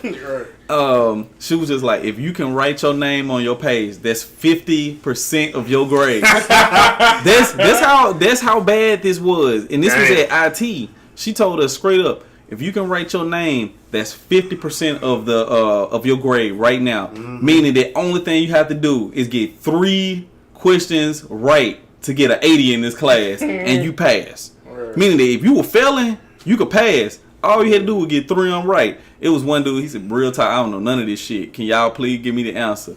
We would, like, I'm talking about, I was like, oh man, I know at least 6 of these. Got all 6 of them right. I passed with a 100. Wow. And so I was just like, man, I'm giving my sheet around. I'm like, fuck it. She did not give a fuck at the end. It was one dude, he was like, damn, should I put a $sign in my name? I was like, nigga, you trying to fail. Right. And we was out, like, it was funny because I'm like, that's 50%, bro. You drop yourself down all the way. Yeah, exactly. Like the grading standards was so odd because I was going, and this is sad though, because I was going to ITT in Cordova, Tennessee at this time. Okay. So, like I said, 07 to 09 was the terriblest years of my life when I was going to ITT.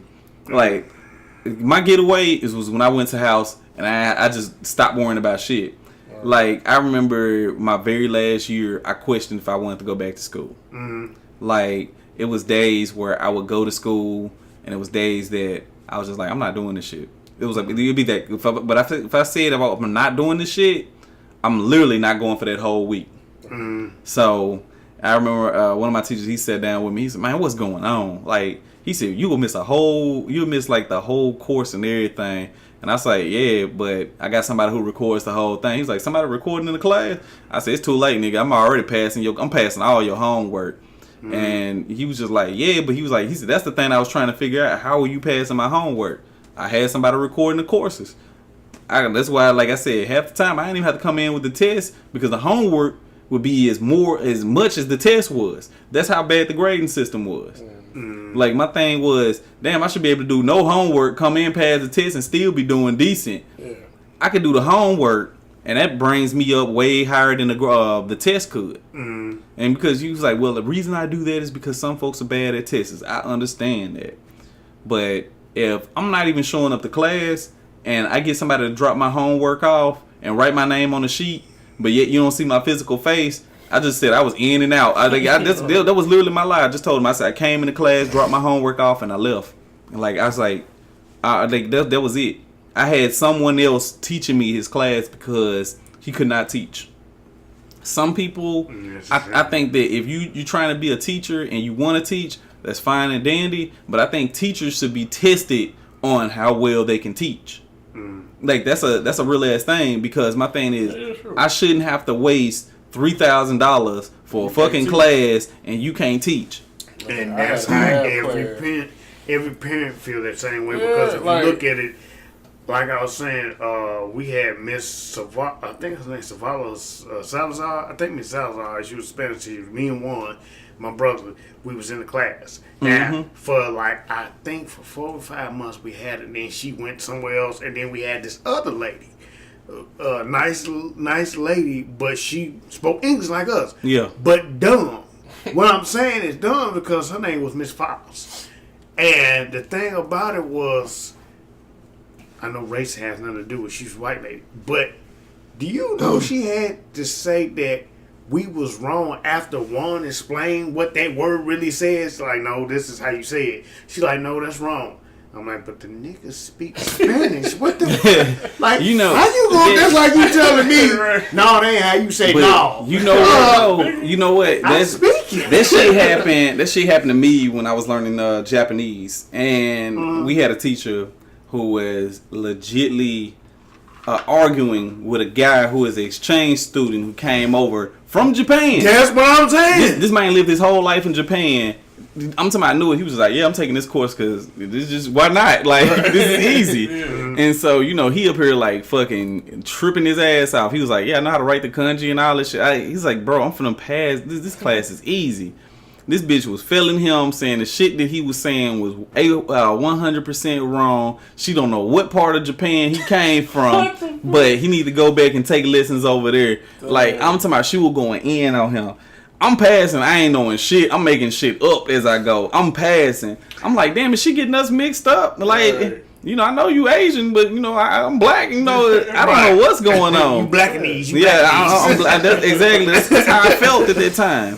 And like it was fucking me up basically because I'm passing this shit and this dude is failing and he's from Japan, and you know, I'm like, damn, you gotta think this motherfucker can come up here with an AK. You like, you insulting my character, bitch, and just start blasting. But I'm not trying to be a witness of murder. Do you feel like that was a race thing? I believed it was a race thing because the thing was that he would raise his hand up while she was like, you know, speaking out something, and he would be telling her, yo, that's wrong. That's not how it's actually said. It's said this way, and this is how you pronounce it. Right. And, you know, I think that's another issue with teachers is that, you know, they don't like to be corrected. They're a teacher. They're like the authority of that class. Right. So when you question their authority, my thing is, you know, be open minded. Right. You know, like I said, one thing with my my very first math teacher in college was,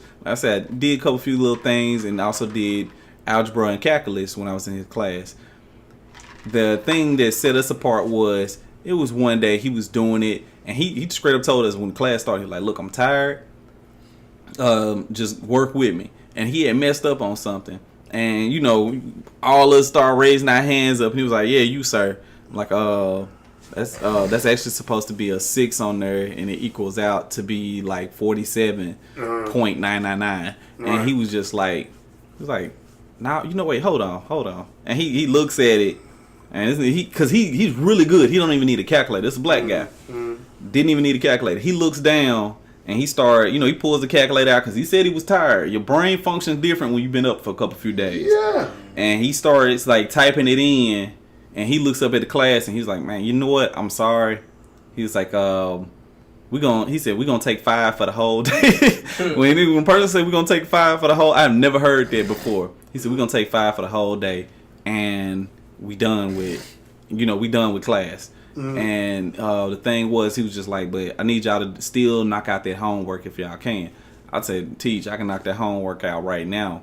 I'm like, you only gave us 5, which calls. He's like, you want it to be 10? Nah, bro, but I'm going to knock it out right now. I'm going to let you know. And he was, like I said, really cool teacher. He interacted with us. He cared that, we wanted to learn it. That was like the difference. A lot of people, if they can get away with murder, they're going to get away with it. Yeah. But the whole thing was, he was willing to teach to those who wanted to learn. And he had a whole class of people who wanted to learn. So we all ended up passing his class easy, because he made it fun. Because you want to learn. Exactly. There's a difference between you want to learn there's a difference between being forced to learn something like, no, that ain't how they go.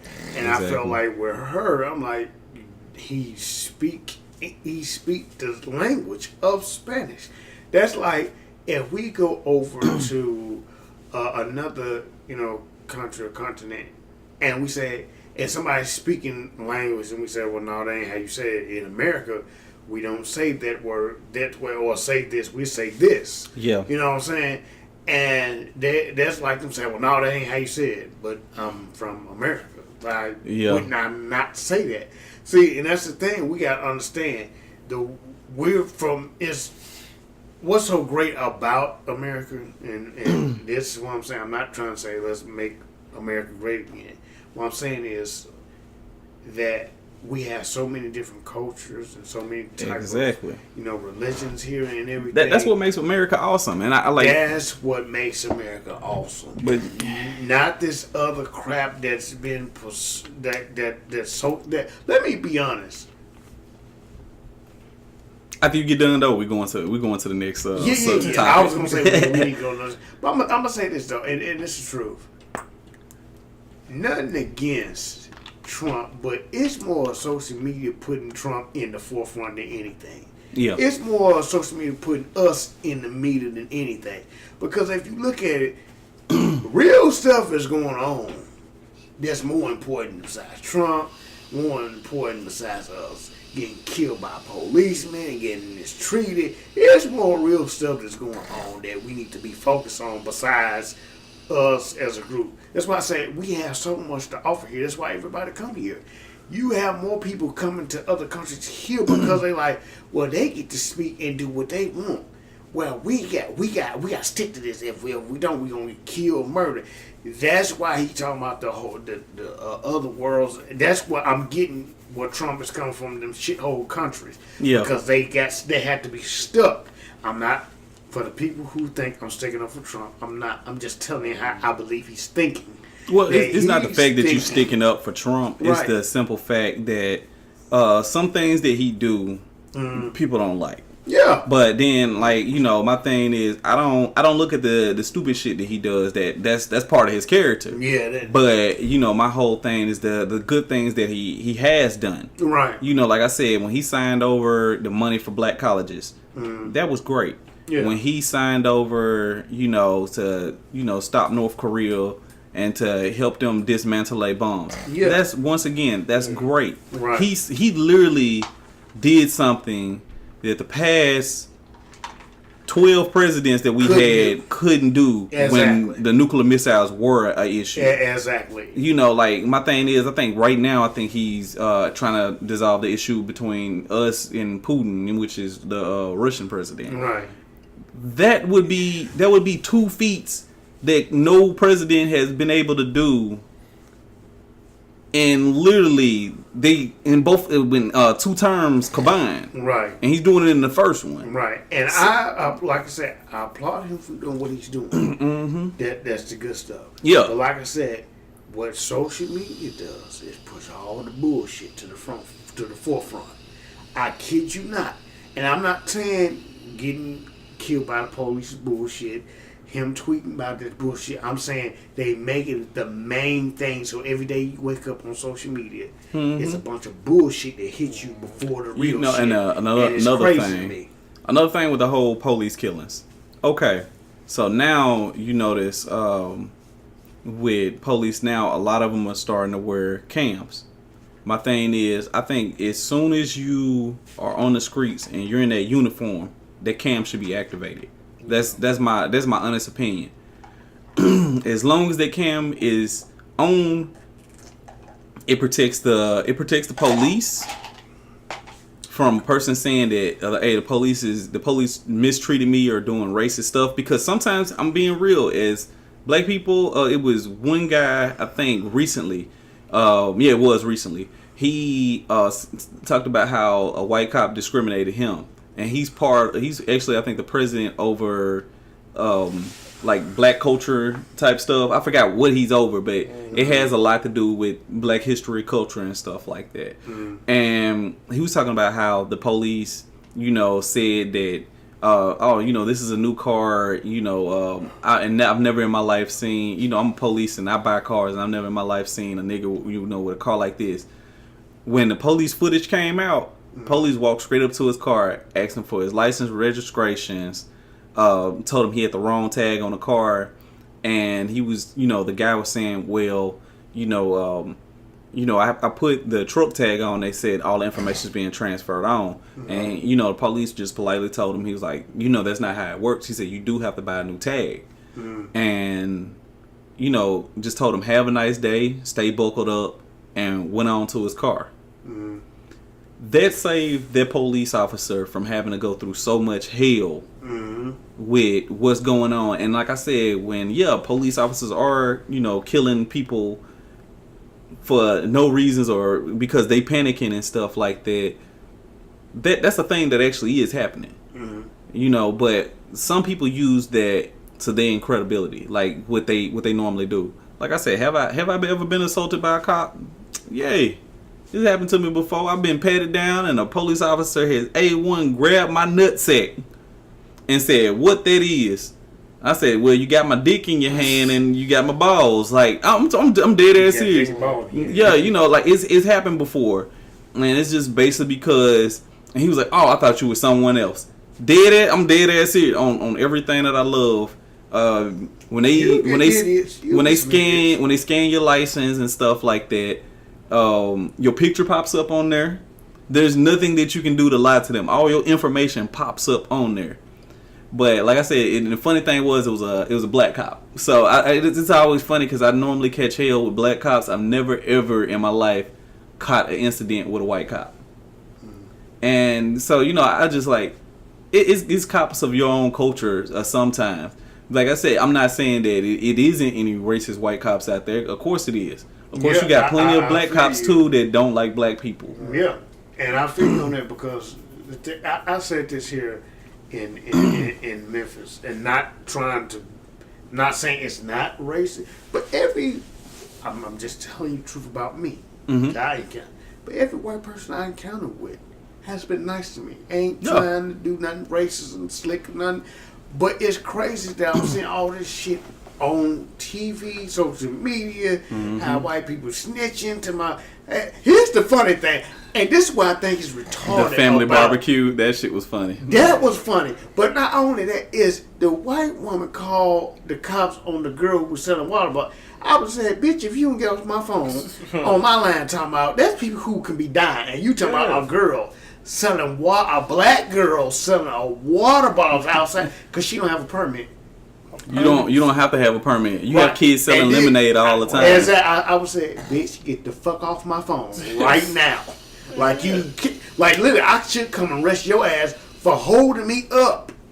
From she's going to trial, right? She's going to trial. Really? She sells marijuana to dogs. Stupid ass. That's what you get. She sells marijuana to animals. That's what you get. Like people who have animals who wants to buy marijuana, she sells that to them. Yeah, that's crazy. And here, once again, my thing is, I feel like this. There's a lot of bullshit that comes up every time you look at your phone.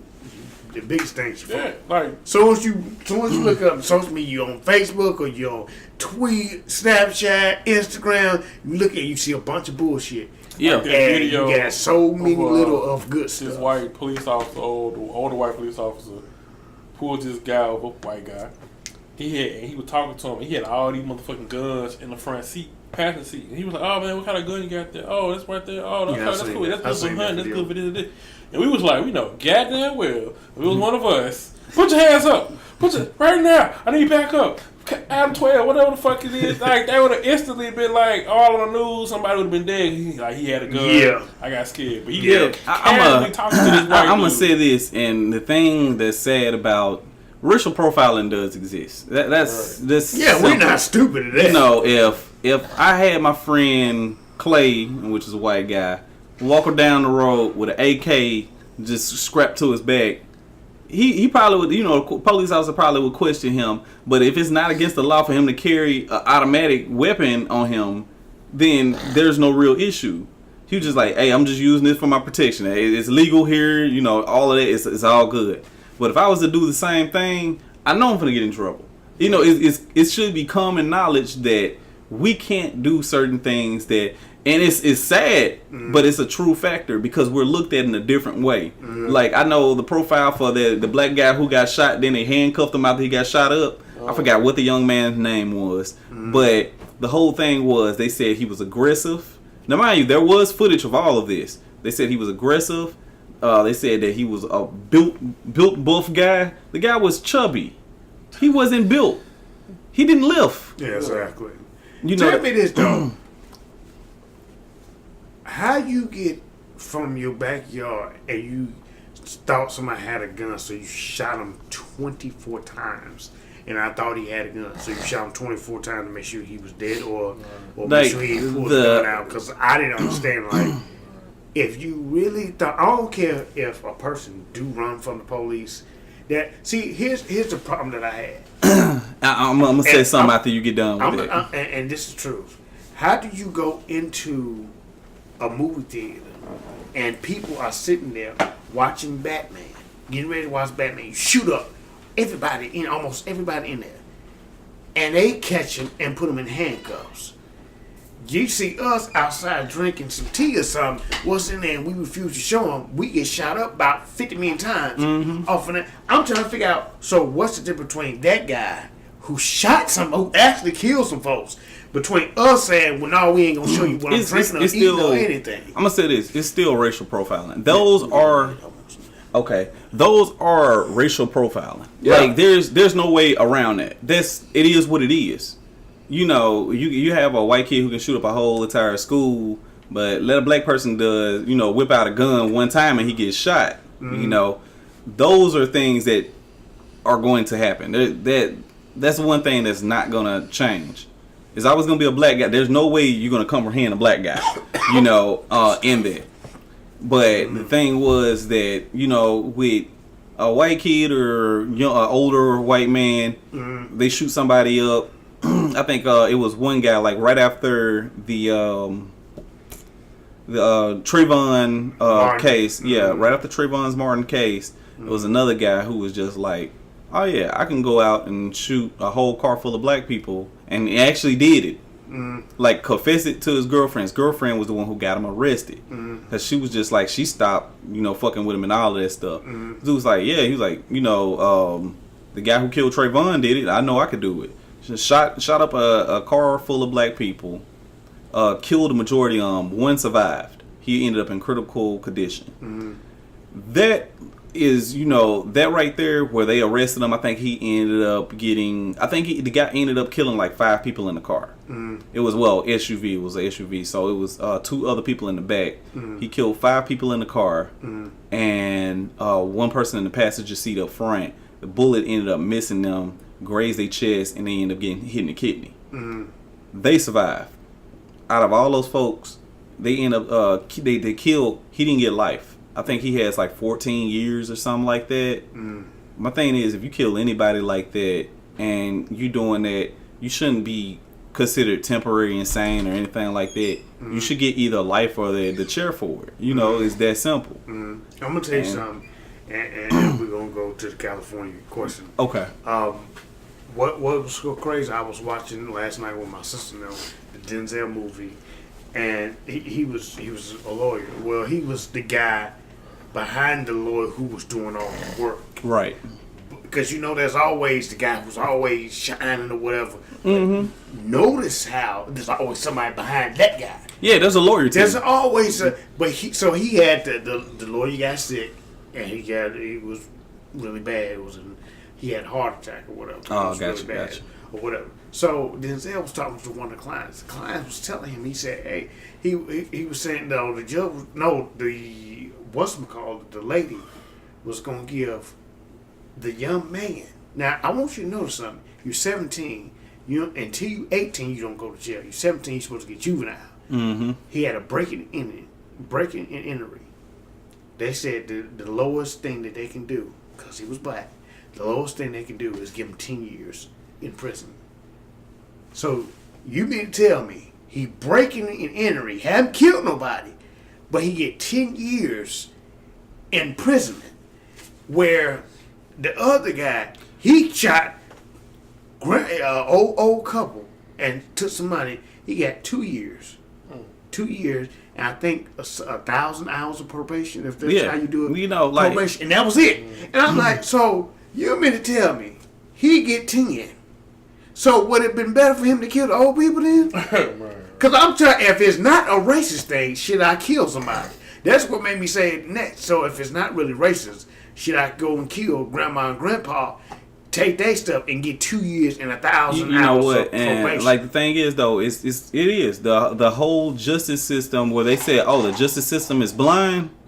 Like, real talk, no, that bitch can see. She just wear the rag on for show. Yeah, exactly. Like, my thing is, depending on what color of race you are, because it's been documented plenty of times before. If you watch any documentary on like any like jail cases, and you look at between a Caucasian man and a young black man, those are two different trials. I mean, the same trial that happened where I think you had a young Caucasian boy end up accidentally killing a person doing a wrestling move. It's happened.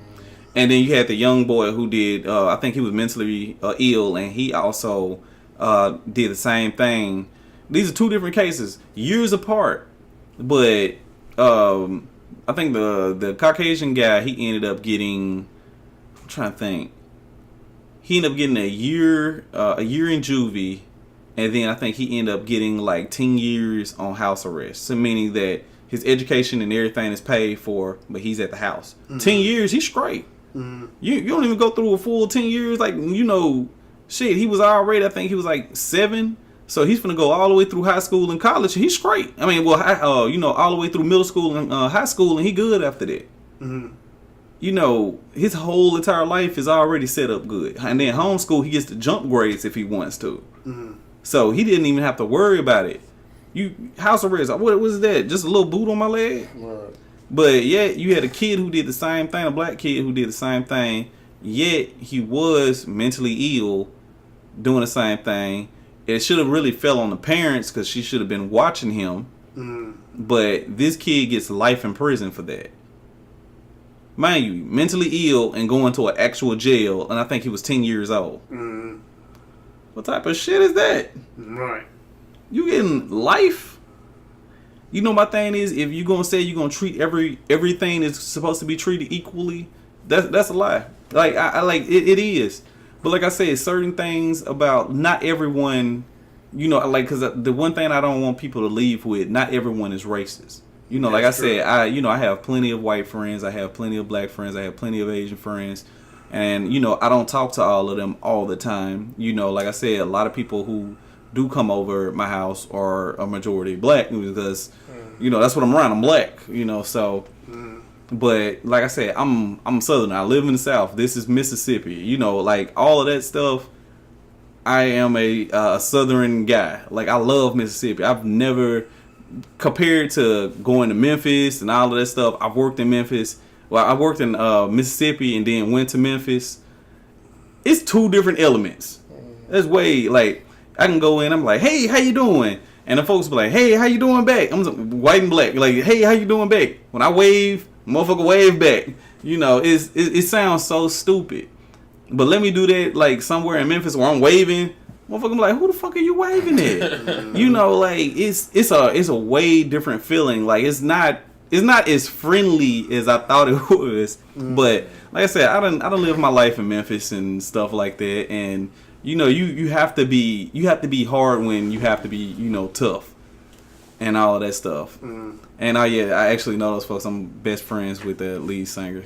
But that's like one of the things like that you kind of have to look at and you kind of have to do, and it's all sad. It's like I said, it's just a big joke half the time. But it shouldn't have to be like that. Yeah. But that's how society is. Even with our banking, it was a girl who dropped a documentary out like I think a few months ago. I'm gonna try to find it, and I'll next time we do a podcast, we'll actually talk more about race and stuff like that. Okay. But it actually talks about the history of why black growth doesn't really happen in banks. Like why a lot of people, because you know, a lot of people who have bad financial assistance doesn't get, you know, it should be help for that. And in banking, so many years ago, it used to be free. Unless you were African American and then you didn't have financial assistance. You just had to know the way to manage your own money. You had to be lucky with it. That's just how it was. But going on to the next subject is California. And my boy Rob, aka Don the God Sauce, is gonna go ahead and hit us with that question. All right. Okay. My question to you is, because me and Jay and matter of fact, my sister and brother-in-law, we all talked about moving once we had the money to moving to Cali. We ain't say exactly L.A. But we said moving to Cali. Right. And here's why I said that, because we went to, and it's not in Cali, but we went to Vegas. Right. And this was in May, this past May. Right. Labor Day, whatever. You know the day. You know the day. I always get confused. Yeah, I hate I couldn't go. I hated I couldn't go. I already know. Yeah. There's another person I saw that picture. I saw them videos. I'm like, these motherfuckers here. They think they fancy now, huh? But I'm going to tell you, it was another person. I'm not going to say her name, but it was another person just about, I was jealous. I'm like, you go on vacation every other month, and you talking about you jealous of us going to Vegas, really? Like, I ain't even gonna lie, I watched all of them videos. I was like, what Kung Fu Kid load up this time? I was on there. I'm like, okay, I'm gonna like this shit, but I'm still gonna be mad. I was like, what Rob load up? You know, I was on y'all shit that whole entire week. I watched y'all shit. I can see it word from word. But when I tell you, okay, the video I put up when we first got there about. Okay, let me tell you a story. So when we got on the airplane, right. You know I'm a talker, so y'all already know. But this time I wasn't trying to talk. It was my first time on a plane. I was catching a plane in Vegas. We went on Frontier. For those who want to know, never take Frontier in your life to nowhere. Right. Don't go on Frontier. Go anywhere else what's but wrong Frontier with Frontier? Well, you know, you go on Expedia. It's the cheapest rate. Yeah. And gas. You like, don't do it. These niggas ain't got that many airplanes. We had a straight shot from Memphis to Vegas, 3 hours. I'm like, bet we gonna leave at 7 p.m. Get there at 10. We gonna hit the town. Can I say something real quick? Go ahead. You know, actually, the craziest thing, it's more expensive to fly out of Memphis than almost anywhere else. You heard? I've known a lot of folks who actually told me they will literally drive to Nashville. I was about to get to that. Yeah, okay. All right, my fault. I'm gonna shut up. No. But it's the thing. So when we got there, but before we got there, you know, so we in the airport get checked in and everything. So we get checked in and we getting ready to getting loaded on the plane. Now we leaving on time. That's a good thing. We leaving on time, get bags checked in, get stuff, you know, in our carry-ons and stuff. We put it up.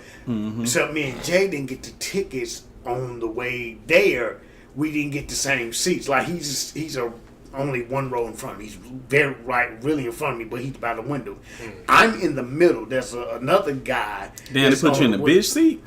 I don't know. That's the bitch seat. That's the bitch seat. Middle seat. I don't know. I never rolled. I I never got on a plane. But anyway. The middle seat is where you don't want to be with a plane crash. That's where the debris go. That's why it's called a bitch seat. You finna get everything. Shit. But anyway, so I'm gonna tell you. So we getting Jay get in there. He's sitting down. He put on the headphones. Right. So I'm thinking I'm gonna put on my headphones, listen to whatever. Yeah. But I forgot. I got Pandora, but I didn't get the whatchamacallit. The password. No, not the password. But when you on the plane, you gotta put your phone on airplane mode. Right. Because I can't. So I couldn't listen to them. I'm like, shit. Well, I said, well, I'll probably get some sleep. But before I sit down, it was this lady putting her stuff in, like she was doing whatever, getting herself together. Now, she ride on plane stuff, so she's an expert at this. She knows everything. And she been in a couple places. The lady, well, she got my number, but the lady is an older white lady. Yeah. Now, it's the first time I'm riding the plane. It's the first time I'm going to Vegas. She finds it out because, we talk. I say, hey, can I sit in the middle since you already on the end getting whatever? Because I don't want to cut you off from doing what you want to do. I just want to sit down and get out the way of people coming down the aisle because everybody's still loading the plane. So it's my first. I said, yeah, this is my first time flying. Oh, it is? Okay, she tell me she got 7 kids and a husband and all this other stuff. Oh, how cool. Yeah, well, sweet. And literally, so we get ready to take off. I'm excited because it's my first time ever flying on the plane. Right. So we get to take off. She's still talking to me. Now, at this time, I'm like, okay, my headphones don't work, so I guess conversation would be so bad. And it wasn't. Well, hold up, Paul. I got to ask a question. How long was this flight? Like an hour. Okay, then an hour of talking ain't that bad. Then No. It was cool. It was so cool that it got me and Jay drinks, 3 rounds of drinks, some beef jerky, some peanuts, and something else. I forgot some chips. Wait, hold up. She covered that on a plane for y'all? Yes. But here's the thing. We didn't know that until one of our friends' cousin told us, wow, she just doing that for the points. She getting points off y'all. So every time she spend money, she getting the points from y'all so she can do whatever on her next flight. I didn't know that. Oh yeah, I don't, that's true. Like if you buy like alcohol drinks and stuff like that on the flight, you get points and all that. You get flyer points. Well, here I don't fly, so I don't know. I normally go by car. That's how folks rack their points up. Because I'm gonna tell you this right now. Don't drink the water. Don't drink the tap water. You never ever drink the tap water off a plane. That shit is nasty. You make sure that shit is A1 bottle. Did y'all eat food like the food that was already cooked and open? No, we had the snacks. Yeah, the snacks. Okay, y'all did hella good. All right, there's reasons. But she paid for everything. So I'm saying there's nothing wrong with that. But planes are nasty because they barely get the chance to clean them. They do with the cleaning what you can see. We smell ass and whatever. Everything happens. So anyway, we in there and she's like, oh, we gotta. It was so funny. She said, oh, we got to pop your cherry. This is your first time on a plane and you're going to Vegas for the first time? She told us who to talk to. She said, if it's a group of girls, we fine. But if it's 2 girls, don't talk to them. Because they prostitutes. They going to want your money. Oh, did she prove that us that night? Right. He almost got some girl in the stall with him. I'm like, dude. He's like, no. He's like, go on, girl, go. So, like, the lady was really wanting him in the bathroom. And she was rushing. She was rushing. She like, she could speak on English. Like, bathroom. Yeah, I heard that happens in Vegas. She's like, bathroom. Wallet. Bathroom. So I'm like, Jay, no, we good. No, he's like, I know. She trying to get me in the bathroom. I'm like, okay, cool. But anyway, so the bathroom was a setup when she said bathroom. I didn't know what she wanted at first because at first I couldn't really understand. But then she kept saying bathroom. Then I heard water. I was like, right now. Jay was like, I ain't that damn drunk. Jay woke up and he like, hold on, I ain't getting high. That's the most beautiful thing in the world. When I say every day we smoke weed, and it was so beautiful. Yeah. And then it's legal there. Yeah. The police was looking at us. We said, what up, dog? And he was like, what's up? We kept smoking, and nothing happened. It was the beautiful. And then I heard this like the next Amsterdam. For real, when they legalized it, they said it's like Amsterdam there. They prices better than the weed man prices. Yeah. Pause. Hold up. No, ain't a pause. I'm telling you the truth. Hold up. Because I remember you showing up. You was in one video. You was like, I got this, and I was like, damn motherfucker. Yeah, that's my video. It was. We got a gram. Yeah, what 3.5? Mm-hmm. Yeah, 3.5 about like I think it was 42, but I guess they gave us a discount because the first time they charged me $32. We got the blueberry yum yum. Yeah, that's what you said in the video. Blueberry yum yum. Did it really taste like blueberry? It did. It didn't. It was smelled good, but it didn't really taste like no blueberries. But it tasted good though. It was kush. We had. Then I had to get this one. I got like a gram or something else. I forgot what the fuck it was. I got pictures. You know what was? But it was like $15. Like if you come back to your job and it was like, all right, drug test. Man, I'm telling you, I was thinking about that, but I was like, fuck it, we invited. I don't do no damn drug test. So the only reason you do a drug test if you crash it, you drive and you crash something. Okay, even if it's their fault, you still got to take the drug test. That makes sense to make sure for them. But anyway, okay, we gonna go back to it. But to finish the story, we on the airplane. She told me she popped my cherry or whatever. She bought us all 3 drinks, beef jerky, peanuts, and some chips. We all ate that. And like Jay said, I should have bought some earplugs. Literally when we up in the air, just your shit popped, didn't it? Yep. I'm up in. What's wrong with me? Talking retarded, like something wrong with me because my ears is literally stopped up. So anyway, we get to Denver, Colorado. Now, Denver, Colorado, to some people who don't know, is an hour behind Memphis. Yeah. So we arrived in Memphis time. We arrived at 7 o'clock, but we got there at 6 o'clock. Now we had a 3-hour delay, like he was telling. At first we had a straight shot, but then they said, well, we got a 3-hour delay in Denver, Colorado. These niggas go to fucking Miami to take some people to Miami, drop them off, pick people up in Miami to bring them back to drop them off in Denver, Colorado. I said, that's the dumbest shit you can ever do. So they even made it even later. So instead of leaving at 10:17, they was talking about leaving at 11:50 that night. What? So we was at the airport. But we watching the finals with LeBron James, so I couldn't really complain. Oh, yeah, that's so when that happened. I'm like, okay. But it was the very first game, and I'm like, oh, they can pull it off.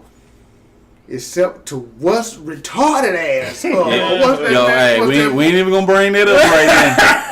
I do got some sport fans on the page. I understand, but anyway, we noticed. We said, okay, it's about time when Jay reads on the screen. There's been a delay. We won't be leaving till 11:45. I said, Jay, what you talking about? Right there. He points at it at this point to me. He said, look what it says right there. It's delayed. Went to Miami. 11:45. We should be leaving. 11:45. Y'all there 6. We there since 6 o'clock all the way up. Now we in Denver, Colorado. We literally been there all the way up to 11, almost 11:50. I said, this is when I talk about, I went from happy to irritated on the plane. Then when we get on the plane, there's nothing wrong, but I can't, like literally, okay. Now, you know, we all tall. Yeah. We all tall. So this is me and this is Jay. We literally sitting, there's no separate armrests. Both of us got to share, like at the movie, like you got to share in one arm. So literally we like, kind of like this, trying to get some sleep because we tired from waiting all day. Yeah. So we like this right here on the plane.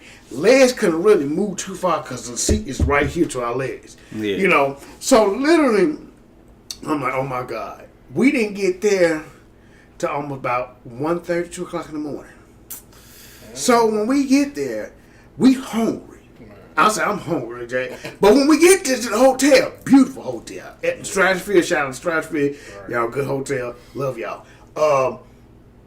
It was a long ass line to check in. I said, who the fuck check in at a line at 2 o'clock in the morning? Like, what the hell? It makes sense though, because that's Vegas, bro. But at 2 o'clock in the morning? No. Y'all went to Vegas? No. We was... The thing about it is, by the time we got halfway there, it was like 3-something, almost 3 o'clock.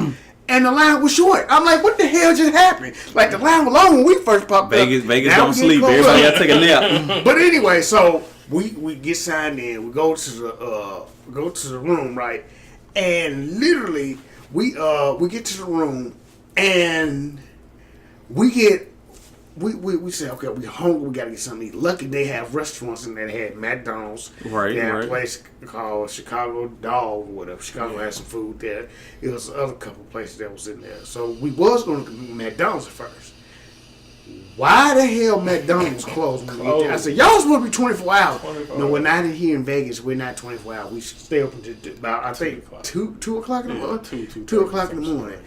I'm like, okay, so we go and get Chicago, and the Chicago food was higher all because they was in Vegas. Because I said the meal I got in Chicago, the real Chicago, was only like $12, $13. They charged me $25 for the meal I had. I said, what the fuck is this shit? Oh yeah, their meals are expensive. A lot expensive. So we get back to the hotel. I look down, literally on my bed. There's a little bug. And I wasn't trying to make no trouble or anything. I was just like, okay, I found a bug in my bed.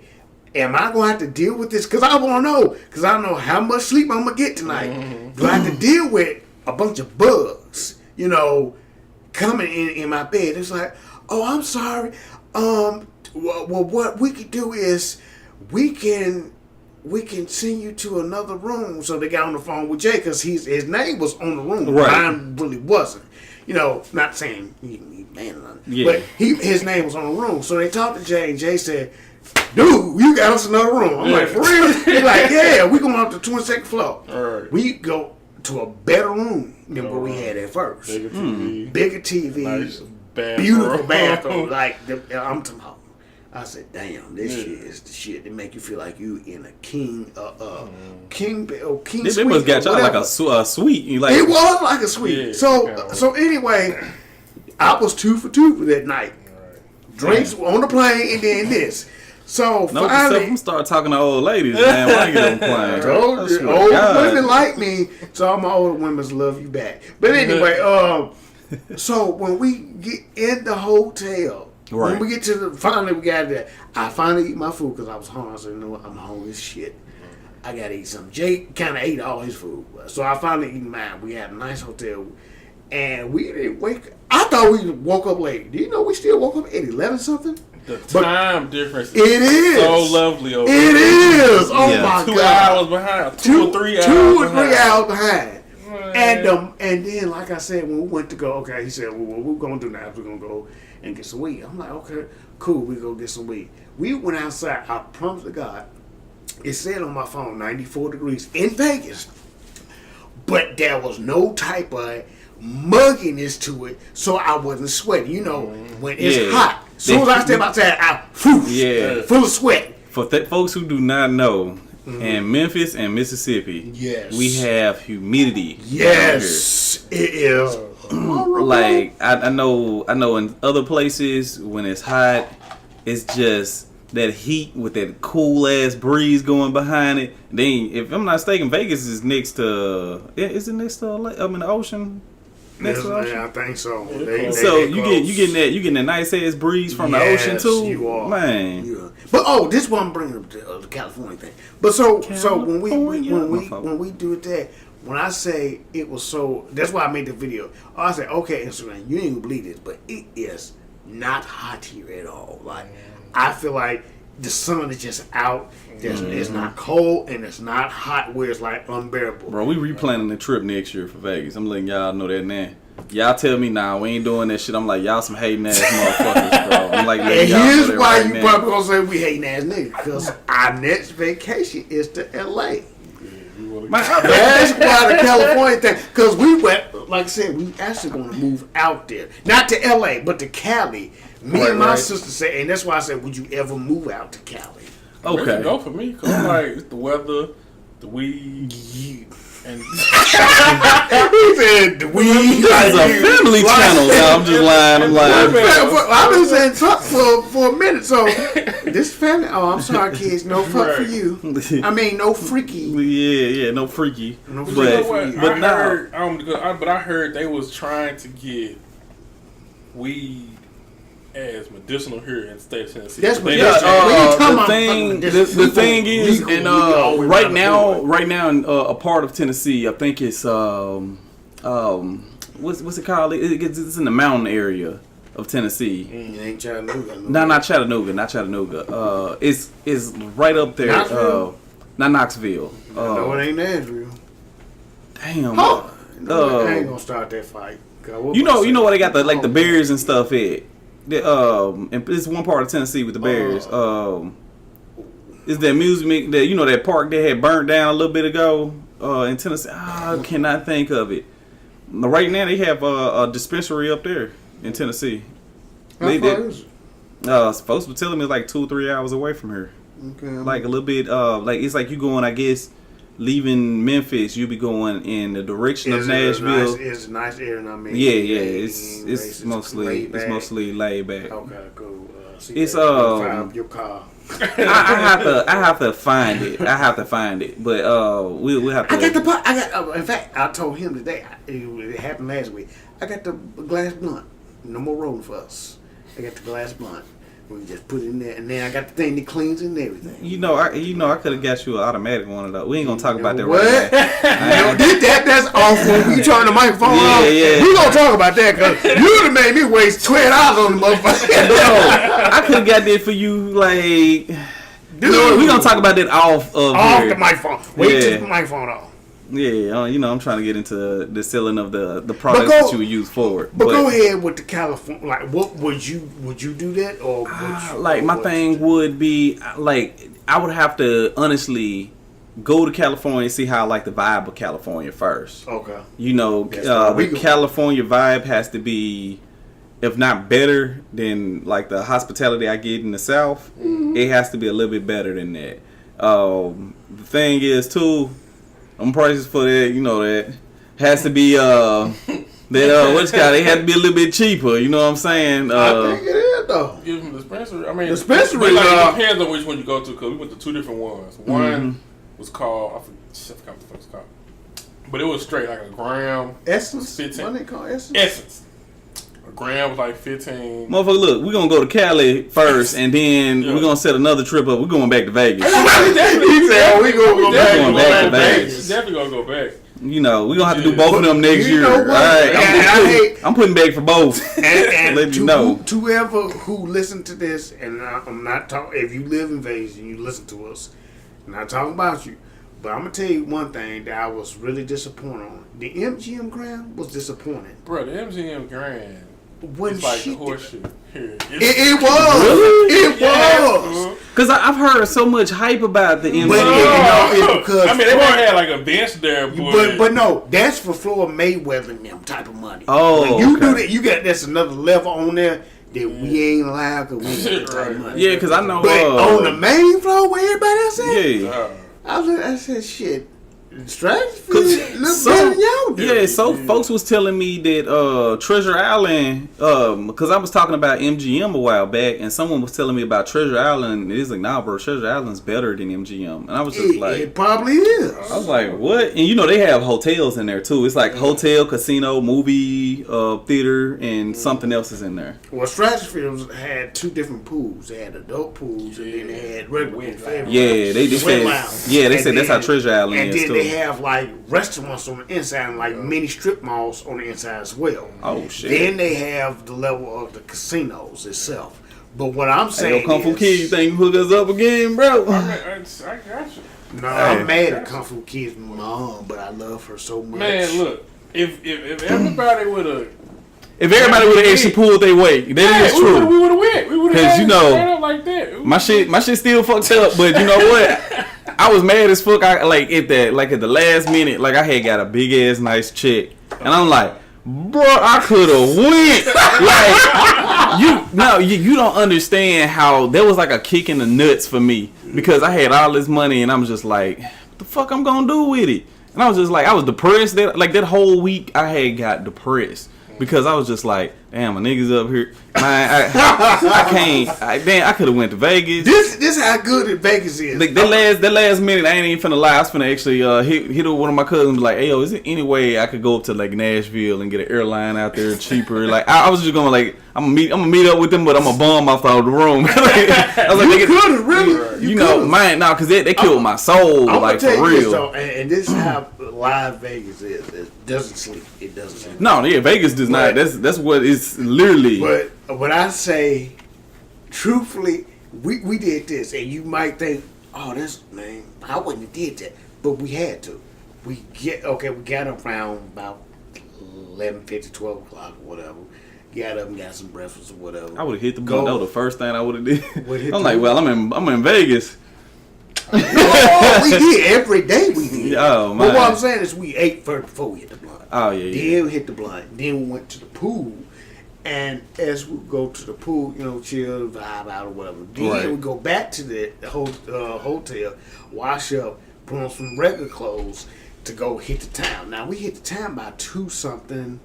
All the way up to 8 o'clock. Now I'm gonna tell you this: the best thing that they had was the bus. The bus was $8 for 24 hours a day. So what? If you buy your ticket at 2 o'clock, you have the next day to 2 o'clock p.m. before it expires. Oh, and then you catch that all the way down to wherever you want.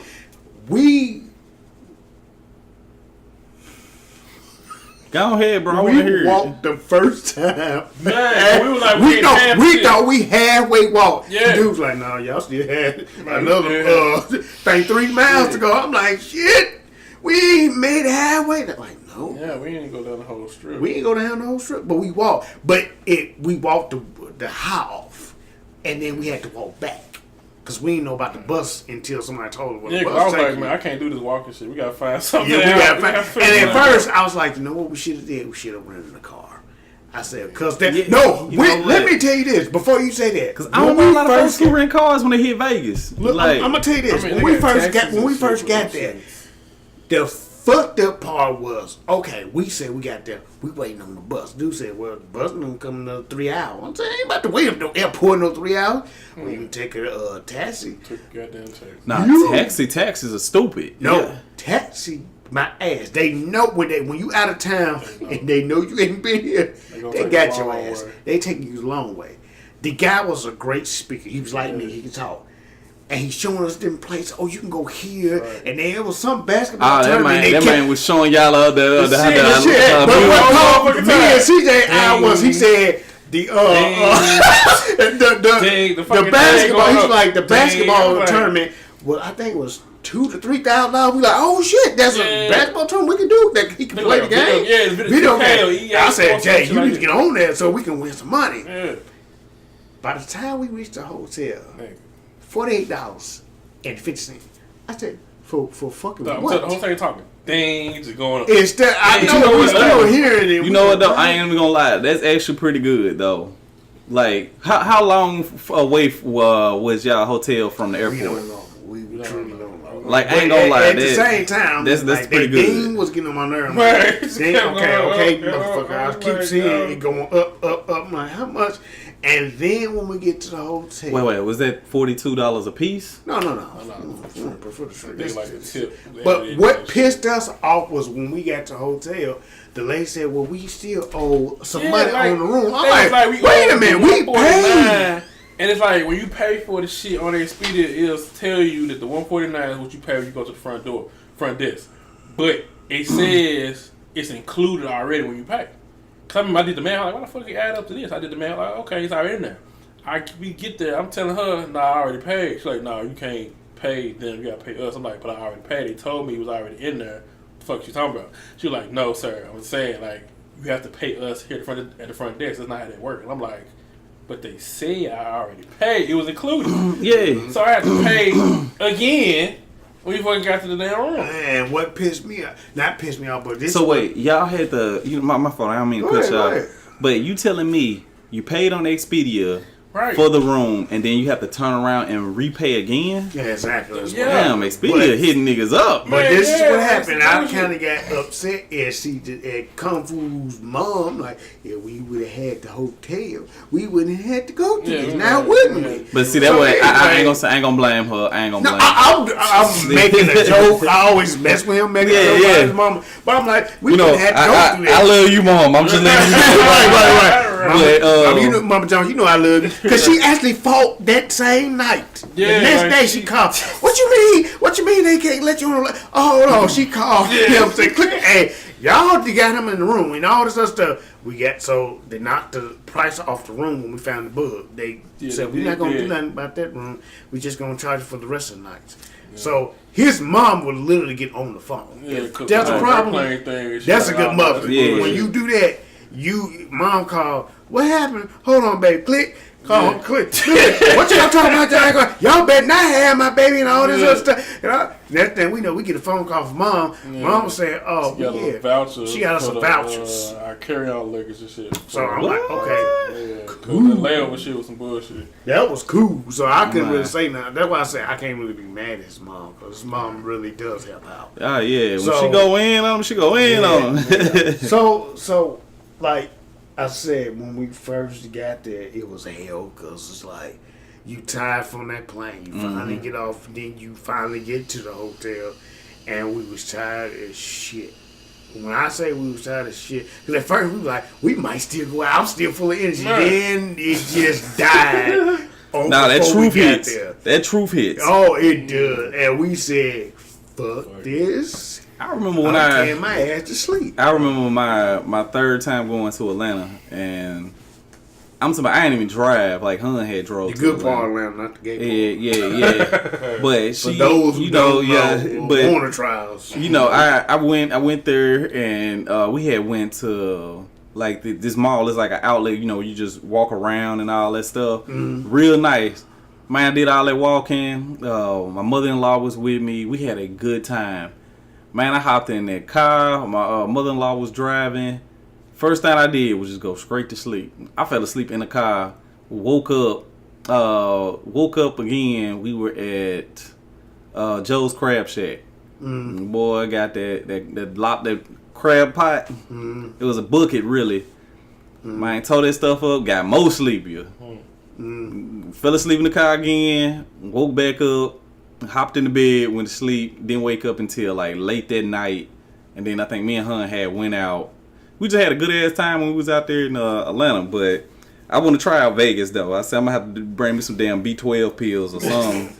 But and see, another thing we were tripped out too, and we didn't realize we got there, but now we know how to deal with it. We know now how to actually deal with Vegas because we was in the taxi driver was like, man, how long y'all gonna be here? Like, man, we gonna be here till like Wednesday. Like, oh, that's good, Y'all got enough time to do everything. A lot of people come in for 2 days, man, to burn themselves out. I was like, for real?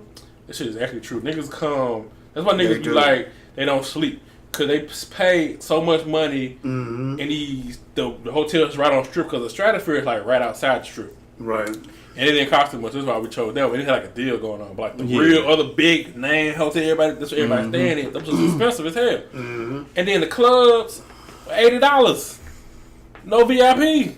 What the fuck? Yes. The season, trying to go to the Omni. We stayed outside the club.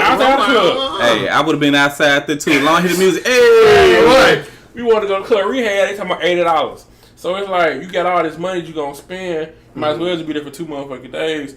That's literally how it was. Like Saturday, it was a sea of fucking people. I mean, we all down the strip during the afternoon and at night, motherfuckers everywhere. Sunday, kind of the same thing. Monday, everybody gone. Like, damn, fuck everybody at? Yeah, everybody working. But everybody back to working, back at home. Like, ain't nobody still, it's still just like a regular fucking crowd. But that Saturday and Sunday, it was just deep. Motherfucker, especially on fucking Saturday. So like now we know like we're gonna get there. We get a little early. Yeah. We're gonna make sure we there for the Friday and the Saturday. We probably get there like on a Thursday. Be there for the Friday, Saturday, party hard, and then just chill the rest of the 3 days we done. Because people really just come there for the weekend and dip the fuck off. They do. And the thing about it, like I said, what we did was pretty smart too. We figured this out. We said, okay, we're gonna go get up, and when we got up in the morning, like I said, we got our breakfast, whatever. Mm-hmm. Went to the pool, hit that for about an hour or two. Yeah. Come back, change clothes, then hit the time. But then we came back to the nap. People don't understand that. They're like, y'all want to sleep? Hell yeah, Vegas don't sleep. So I'm asleep for about a couple hours. Woke up about 2, go back out. That's the best Came thing back to do. around 4 or 5 in the morning, go back to sleep. See what I'm saying? Because Vegas don't sleep. I remember one time we came back like 6 o'clock and people still walking out. I'm like, what the fuck? We seen like on our way leaving. We still seeing people just walking up down the strip at 6 o'clock in the morning. I'm like, what the hell is this shit? You can't see this in Memphis or nowhere. And here's the thing. I say Chicago's my second home because I lived there for a while too. Mm-hmm. But even Chicago, around 4 o'clock in the morning, they wrapping it up. It's about to be a wrap. Ain't no more you still out to 6, 7 o'clock in the morning. Right. It's wrapping it up. But Vegas, where it was so to the point that when I told JJ, it was like, no, they sell look at 25. I'm like, no, because Memphis closed. I was so wrong. Yeah. I was so wrong. It's like, no, it's 24 hours even on Sundays. I'm like, yeah, no. The thing is, in the South is blue collar, so we only can get alcohol.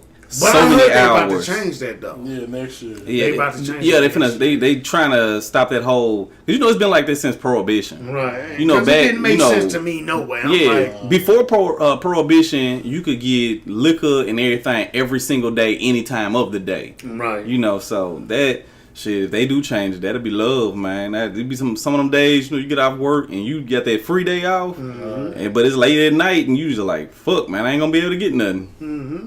You gotta take that L, but now they do that, man. I'm sure finna turn up more. And that's what happens in Vegas. When I say literally it's a town that don't sleep and you have fun, you will. And people don't understand. Okay, and for those who don't gamble, and you ain't gotta be a Christian, but for those who don't gamble, that's something for you to do too. Still. Wait, I gotta say this. They got a quarter slot.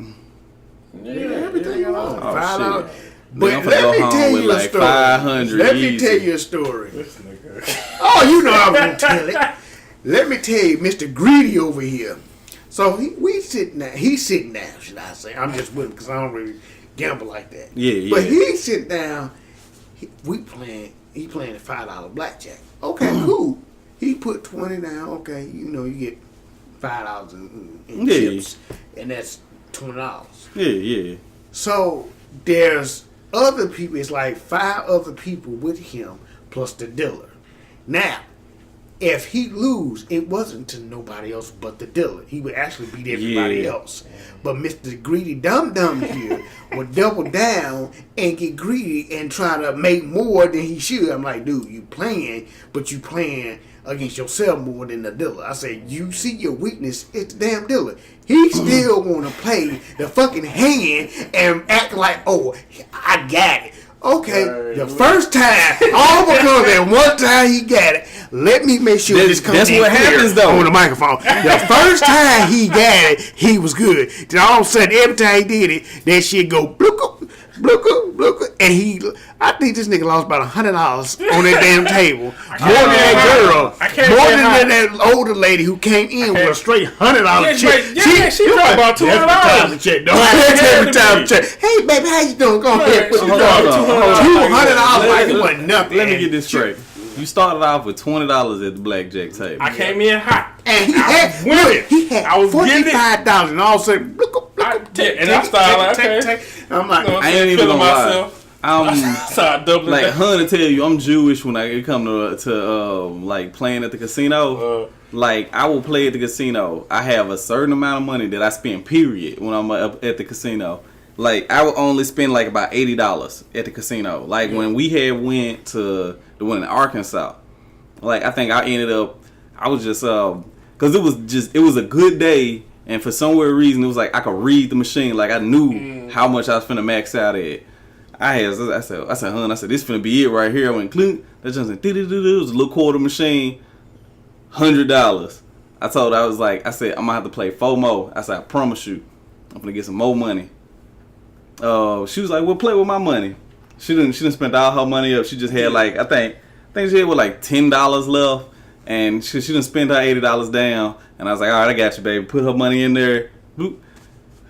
Man, that second try, got our full 80 back.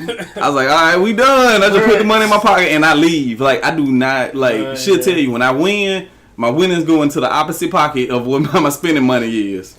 You should tell him that. Dumb. Man. Know what? So we are gonna play, and this time he gonna set the table with you. You need. I swear to God, bro. When I win, you gonna see that money go in the opposite pocket. And this man here kept playing. I'm like, that don't do that. The first hand was cool. That's how they get you. They let you get the first hand. Then after that, all right, nigga, ain't no more chances. You come on, pocket that. What was so crazy though is on the way out to Vegas. Now we leave out. Now it happens. It can happen to anybody. Jay didn't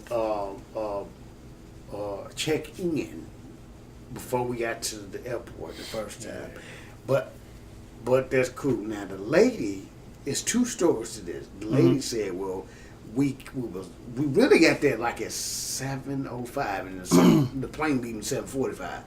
She said, "Well, y'all didn't check yourself in. Y'all were there, but it still was a problem. Even if we checked ourselves in, they said it was a weight problem. So they said, well, we could have went that day." But our bags would stay. I said, the hell I'm talking about. We had to take our bags on a plane, but then it was some weird shit. No. We couldn't take our bags. We could take our carry-on, but our luggage had to stay in Vegas. And then when it came Friday, when the plane came back, I said, ain't no way in hell I'm going back home without my bag. I said, that's stupid of us. So she was like, well, y'all didn't check. Then she come talking about, well, when we talked to the lady, we didn't check in on time. So that's what it was. But the lady told us that it was a weight problem before we told checking anything. Right. So we had to get another hotel. It was a Hooters hotel. And we stayed at the Hooters for another. So we had to stay because they so fucking cheap. They didn't have a plane leaving on the next day. They had a plane leaving on Friday. So that Thursday we had to take a plane to Nashville. I said, this is so retarded. Yeah, this why I always tell folks, man. It do not fly out of Memphis, man, bro. Fly out of Nashville, cause a lot of planes, more planes go to Nashville than they do Memphis.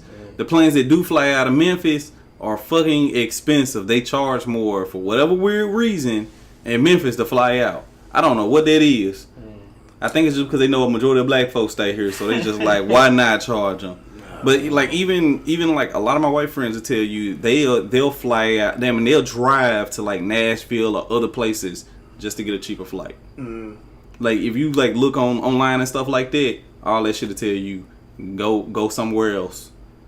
Like compare your prices between like I said, Nashville 3 hours. So if you plan to like get to that flight on time, you'll leave 5 hours early so you can get there on time. But a lot of folks tend to do this shit. Now I'm finna be one of them motherfuckers. One of these like next year I'm going to Vegas, bro. Well, we could do the Vegas. We were contemplating about going to Vegas again or Los Angeles because we didn't really know. Because I was like, I want to go like to a beach. They have beaches in Vegas. We were trying to go to the pool shit. Right, we were doing pool. We had they were like $80-something. I was like, man, we go to a beach now. But you know what? He was smart at one point because he was like, at one point, well, they might A1 roast your ass at one point. Because I'm sorry, I mean, you know why? Because I was mad. He was up there wasting damn money and shit. But anyway, so anyway, we go to. He was like, you know what? They probably got a pool on top of the stratosphere. I said, you think? He's like, yeah, they got a pool here. They should have a pool party, like a pool something. Yeah. Kind of fact, and that shit was free because all we had to do was show ID. Yeah. But it was older white women who had their tops on. Man, titties out. It was a nudist area? I guess. They was the only ones because all the other people, black and young white girls, still had their tops on. Right. They weren't taking shit off. Man, what the fuck? Right. That's what we was like. I'm like, okay, I guess. But they walked past like it wasn't nothing. We just looked like. Two head went straight to the bar. I'm like, okay, you went right past. I think it was my first time ever going to Atlanta. it was an area like for nudists. You got bras in Atlanta? I didn't know, huh? You got bras in Atlanta? Man, something that a fan of. I knew you gonna catch on. But no, like it was. I had like I was just minding my own business, and it was like literally like a nudist complex area. I didn't know shit about this. I'm like new. So I'm like walking around and stuff, just enjoying myself. It's like me and like just two of the other guys I know. Both of these my white homeboys. We were out there. We just having a good ass time. And man, my homeboy said, "Man, look at the titties on her." And I look, and I'm like, "Wait, hold up. She ain't got no top on." Completely threw me all the way off. And I'm That's like, how they do. And so we walking. And this guy walks up, and he naked, man. When somebody running at you naked, bro, you got two options. You got the option to fight or run. Right. So, fight or flight came into my system first, and I'm ready to swing on the dude. Like, so, my friend said, whoa. He said, I know what you finna get ready to do. He said, no. He said, I think you finna come tell us something. Friends, bro. So, yeah, like, all right. So, next thing you know, I ended up, I'm just looking. The guy, he walks up, he runs up, thing hanging out and everything, and he tells us, he was like, oh yeah, he said, y'all getting ready. He said, I just want to let y'all know that what y'all doing, y'all walking through the nudist area. So he was just like, just to give y'all a heads up. He fully ass naked, man. We should already kind of know this right now, but like it was like nudist area. They got a nudist area over here, and he was just like, yeah. So I'm just like, okay. Do we have to take our clothes off? Because I said I don't want to see my homeboy junk, and I don't even want to know his business like that. Right. And they was like, the thing is, you can still wear clothes in the nudist area. It's just like, they was just like, we didn't want you to be weirded out or thinking that like, a porno's finna happen or something like that. Yeah, okay. Cause like I said, cause it was funny cause the same guy, I didn't notice him cause he was naked and he was coming at us, but he was like the same guy I had met earlier before we had clocked into our rooms that, we checked in our rooms and stuff like that. Mm-hmm. So it threw me off. Like, I'm just seeing the naked guy running at me. I ain't paying attention to, I understand that. Yeah. I just want people to know. And whenever you tell me stuff like that, you better put a fucking towel on. Don't I'm talking about that dude running butt ass naked. I just want you to know. No, I want you to know if you don't go put on a damn towel, I'm gonna fuck you up on the side. Yeah, I'm talking about next time you want. I put both my homeboys in front of me because of that shit. I'm like, look, if this nigga decided he want to jack off and nut on somebody, it won't be me. It was like, why you didn't stand up there and talk to him? I don't know what that man finna do. He just. I'm talking about it's quick access. All he gotta do is grab it and do his do. I would have told him because I don't want nobody looking. I don't want to see no penis. That's why both of them guys were in front of me. It was hilarious. I said the only penis I want to see is mine. Yeah, and that's the only time I want to see that is when I'm pissing. Right. But having sex. Yeah, that's true. But other than that, I'm like, I don't want to see another. I couldn't imagine all the other being there. And we, as much as we've been bros, I'm like, why you might get mad at yourself. Somebody might be really hanging, it ain't that point. I just don't want to see a guy penis. That's why I mostly like Family Guy. Porn. Like, what's wrong with your leg? Oh shit. Oh shit! But yeah, I know you 3 inches on the back wall. Man, I just want to tell everybody right now, I'm 3 inches from the ground. That is. But not a lot. All seriousness, though. It's to the point. If you take it out, this whole room get dark. Right. It's a shadow reflection. They don't. I wouldn't name Tyrone for no reason. Come on now. But in all seriousness though. I would have to, honestly, I would have to go to Cali and, experience it because that's kind of, my idea for anything that I go to. I've been before. And you been where? To Cali. I went to Los Angeles before. I haven't either. And it's nice. You know what I'm saying? Palm trees, nice weather. It's Los Angeles. You can see the city, Hollywood, Walk of Fame. The coconuts ever grow off the motherfuckers? I don't know. I think the pine trees they modified not to grow coconuts off of. But I always thought they had coconuts on them. That's why I be like, man, I feel fucked up if you know I was walking under that bitch in the coconut, fall and hit my head, going straight to the hospital. Yeah, you know, it's real nice out there. That's what's but up. Like, I mean, the whole Vegas thing, like I said, we were contemplating, and then you know, LeBron came to LA. He was like, oh shit, man, we gotta go to fucking LA, man. Catch a game or something, just be out there. King James in town. But I mean, you know what I'm saying? Things change. You know what I'm saying? I ain't mad at it. Like, we go to Vegas again. Yeah, I'm talking about we can set up for like 2 trips that year. Like, do that. Fine. Cool. You know, like, I don't think that'll be a problem. You know, like, because I just want to go to Vegas. It's like, you know, I was supposed to, Vegas really was supposed to be like my Sweet 21. Like, back in the day. I was supposed to go with my cousin, my female cousin. I was supposed to go with her.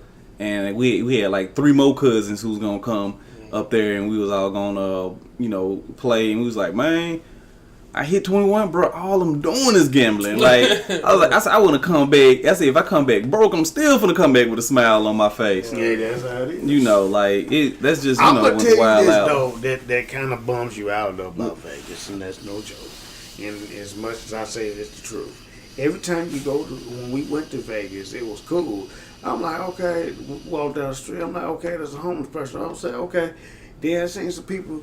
I see another homeless person. Then I seen some people. Then I said, hold on. How many homeless people y'all got?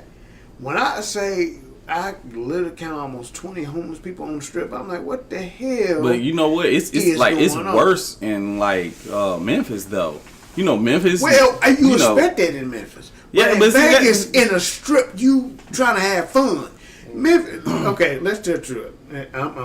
This is my home. Let's be the truth. This is our home. But you know, ain't the damn thing in Memphis that you want to be like, ooh, Memphis.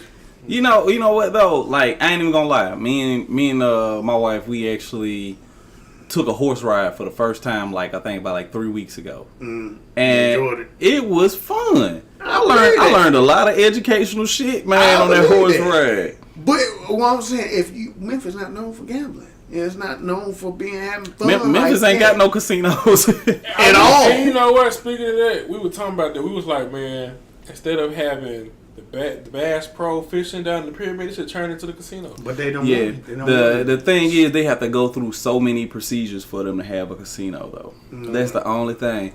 But like real ass talk, though, I believe where the pyramid is, it's like homeless central. Like, I'm not even finna joke about that. Nah, like, yeah, it is. You know, that people don't know when you go on Greyhound and Megabus down there. It's a lot around that area. It's almost like DC. Yeah. You see the White House, but behind that motherfucker, them homeless folks. There's some homeless motherfuckers out there. They tell you the whole history of the White House. Yeah, and I'm trying to tell you, it's a lot of homeless people down there, downtown by the Bass Pro, because it's like everybody just go broke and gave up. And it's crazy as much as it is.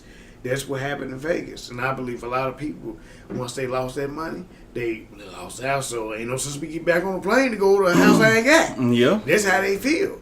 But my thing is, I know it's more easy said than done, but if you know you got a gambling problem, don't take your ass to Vegas in the first place. No. The fuck you know, my thing that shit, go to an amusement park. Right, you know, you might well gamble against your homeboy. You might win. But this is what I say. I say if I ever lose money, it's going because I went to Walt Disney World downtown every ride up all the time. Like ooh. I said I've never been to Universal Studio nor nor Disney. I've never been to neither one. As long as I've been living. And folks have actually one of my best female friends literally got pissed off when I told her I've never been to Walt Disney World. Why would she get pissed though? Like, because my thing is, she was like, of your whole life of living, have you ever just wanted to go? I'm like, yeah, I wanted to go, but it didn't hurt me if I didn't go, and she was just like, nah, she said, that's just a magical place you need to go at least one time in your life. It is. Before you die, you gotta go to Walt Disney. It's on my bucket list. It's on my bucket list. That and Universal Studios. I definitely gotta go there. It's nothing like it. When we went there, I was 15 years old in 2003. I still remember this day. It was in July. Still remember the day we went on. And when we got there, literally we was in we went to downtown Disney. They had a BET there. And I'm like, y'all got a BET at Universal I couldn't believe it. I'm like, oh, they got everything for niggas. Oh, and yeah. what I'm saying is, they got something for the young people, the kids. Yeah, and the older something people. for the old heads. That's one reason I want to go to Universal Studios that's what first. you want to do. Yeah. Because I'm trying to tell you, they got stuff that you like, oh my God, I got to do this. Yeah, because I don't want to go to Disney until like, you know, after I had at least my first kid or at least my second one. You know, because I want to kind of put back for. They said when you go to Walt Disney, they said, bro, you go broke as fuck when you in there.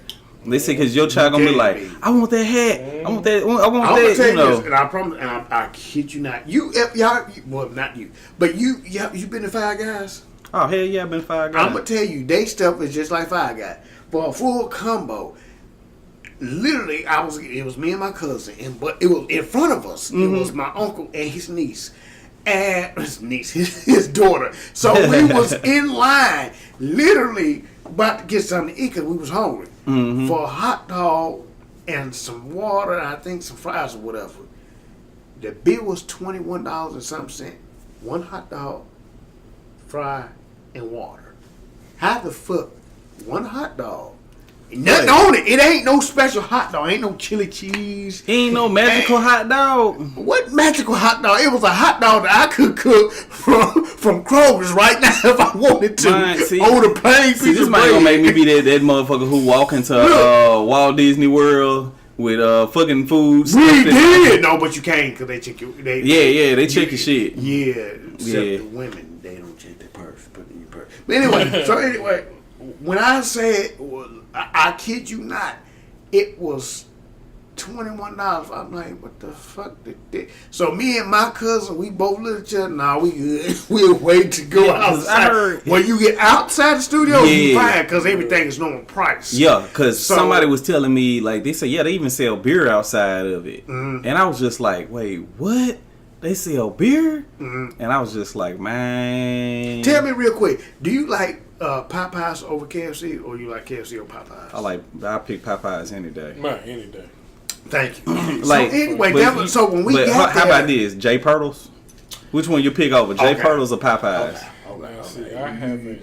You haven't had J Pirtles? You got a point. But I drove by and it smells great. You gotta go now. You gotta stop. You gotta go now. You gotta go. I'm talking. You gotta go to J Pirtles right now and get you some chicken, bro. I'm gonna tell you this on everything. I ain't gonna lie. It's good. Yeah, I pick it over Popeyes. But Popeyes is good because it's international. Yeah. It's international. That's why we say Popeyes over everything. Oh yeah, because it's international. Because KFC international too. Yeah, but I don't like KFC. But nah, them hoes greasy. Yeah, I don't like the KFC. But anyway, so when we got there, you know, in Florida, we got there. First thing we went is to Popeyes. Because we looked at them prices and seen everything on the inside of the ride. We was like, fuck that. We let's go to Popeyes. Wait, hold on. We found the Popeyes. You got to pay for the rides? Bro, you got to get in. Getting in is like, it was when the first time I went, okay, let me say this, and my uncle paid, it was $50 for both sides. They got two sides in I think it's University. Oh shit, that price done went up. I think it's like for folks to get in, I think it's like $100 to get in. I think that's just one side. No. One side? Like what part? Which Disney? Which Disney? You went to Disney or Disney World? No, I went to Orlando, Florida. Okay, so you went to Disney World. Then. Yeah. And my thing, it was at the time, it was 2003. Yeah. At the time, it was $50 for both sides. So you still paying $100. Yeah, I ain't gonna lie. I don't know if it went day. You got to get there early to get to do to see everything on both sides. Yeah, that's a whole day work. I'm gonna tell you this though. I don't know. It might be the same price or it might be a little higher. I don't know. But at the time, they have a thrill rides and then they have action adventure. We did the action adventure first, then went to the thrill ride. I would say action adventure is really, you don't really ride nothing. Mm-hmm. It's a lot of like Terminator. You sit there and you entertain. It's more entertaining than it is you riding anything. But see, the sad thing about that though is I ain't even gonna lie. I missed a lot of the good rides. So you're gonna change them out now with other rides. Yeah, Jaws is completely gone. They changed it into Harry Potter. Yeah, that used to be Harry Potter. That whole section now I think is Harry Potter. That whole section is Harry Potter. I still want to see that because they got The Avatar world too, though, don't it? The Avatar world is there. Pandora. They just made that. Word. Yeah, I'm gonna tell you something. I'm gonna have to check that for out. those who actually like Walt Disney, if you look on YouTube, there's a video of what rides used to be there. And just like the guy say, don't be stupid and actually go there and try to find those rides and get your ass kicked out.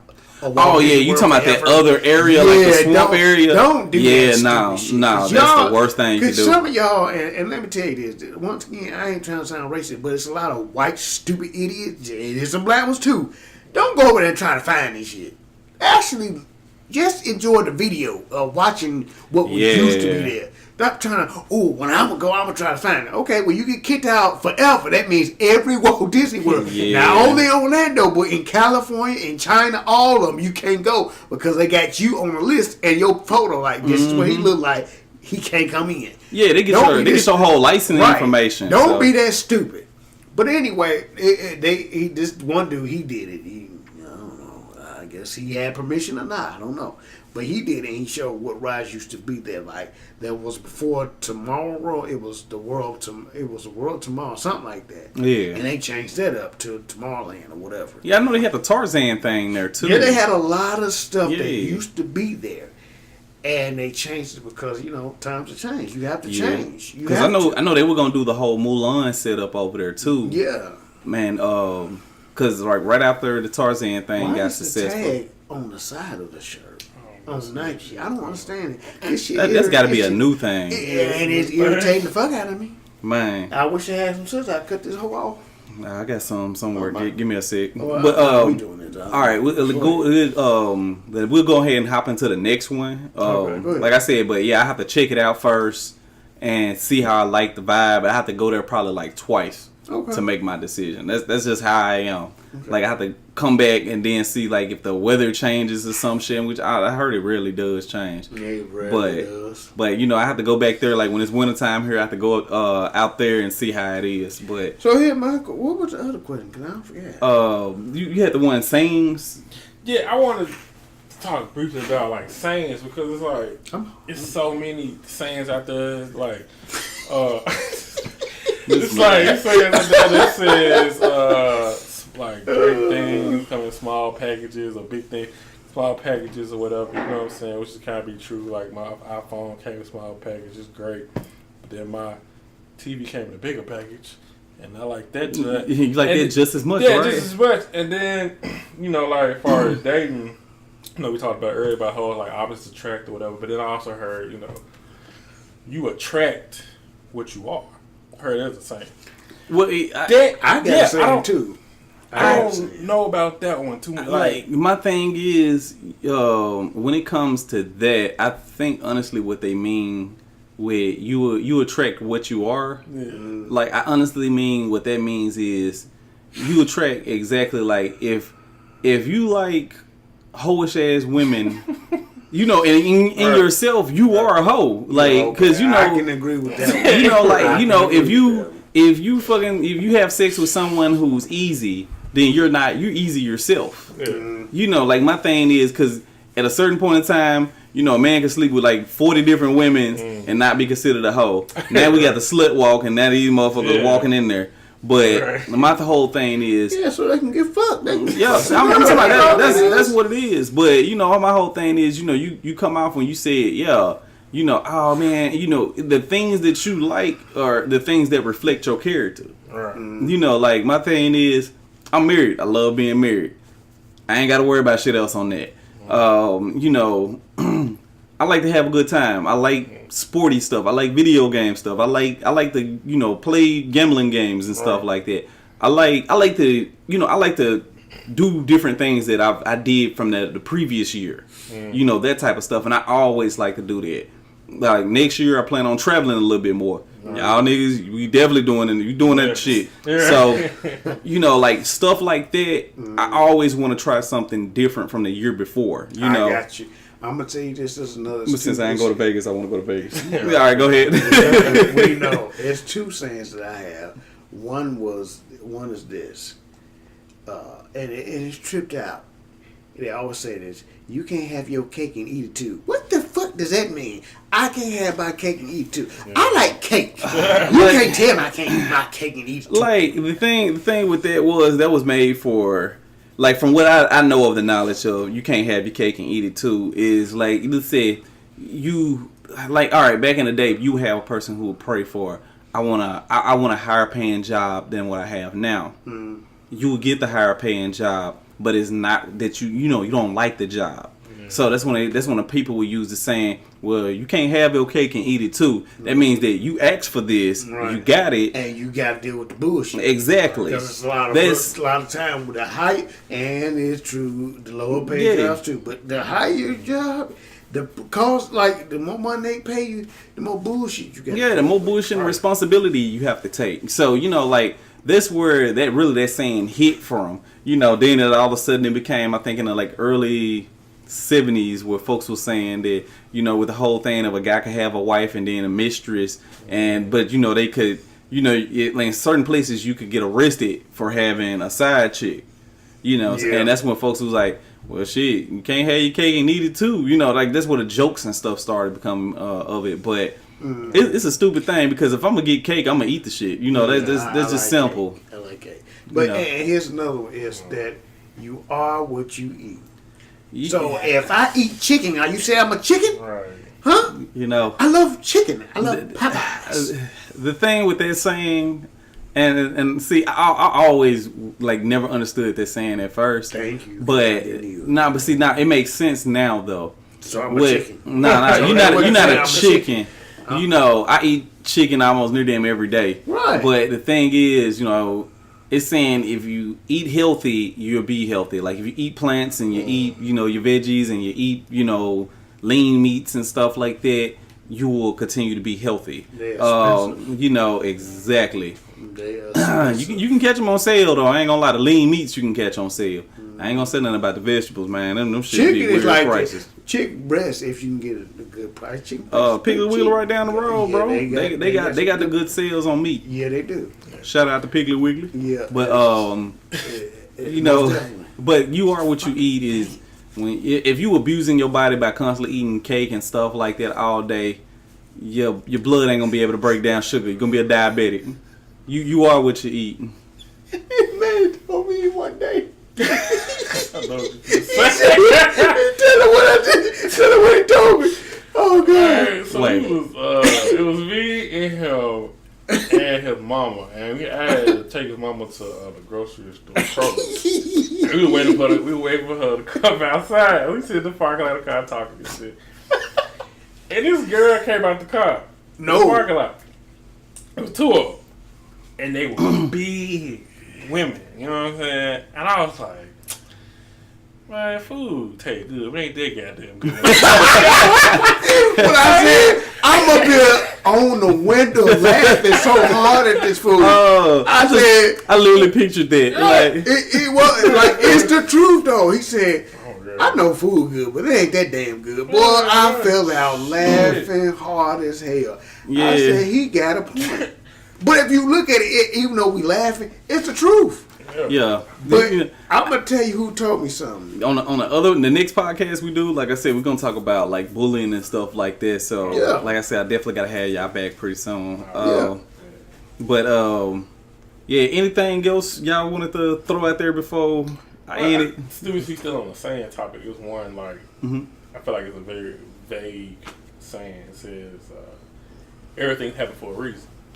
And like people will go through shit and things happen to themselves and they just like everything has a reason. Like what is the reason? I say it's a million of them. Pick one. Like yesterday and a while ago, I ain't gonna lie, I felt like, well, two of my uncles is gone now. On my mama's side and now on my dad's side. What's the reason? You said everything has a reason. My uncle from before this happened yesterday, I had to bury him. I said, so what's the reason? I still ain't got the reason why he left. Yeah. I said, it's so crazy because when I got out of the jail the next night, I was like, so what's the reason? It's been 4 years and I'm still trying to figure out, so what's the reason? I'm going to say this.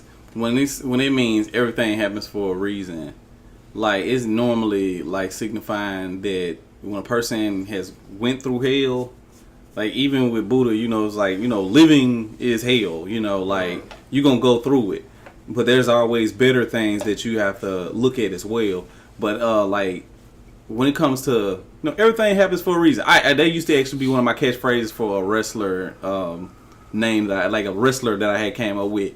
He always believed in karma. He would always act like he was karma. Like if it was a bad wrestler, he'd be the person who come in and, you know, always fuck that wrestler up. But in exchange, like as he trying to get out the ring or something, he'll fall on his face, you know, because he did something bad. But like everything happens for a reason. Like I said, I went through hell. Like when I first moved here, it was just like, you know, I had a good ass paying job, got fucked over at the job, lost my job, and had to go to a low wage job to just maintain what I had, you know, and I had to go through so many different trials just to get where I'm at now, and I'm making, you know, decent money. I'm not gonna say great money, but I'm making decent money where I can, you know, have nice things, and you know, it took a lot of things that happened for me to get to this point. I think that's what it means when they say everything happens for a reason.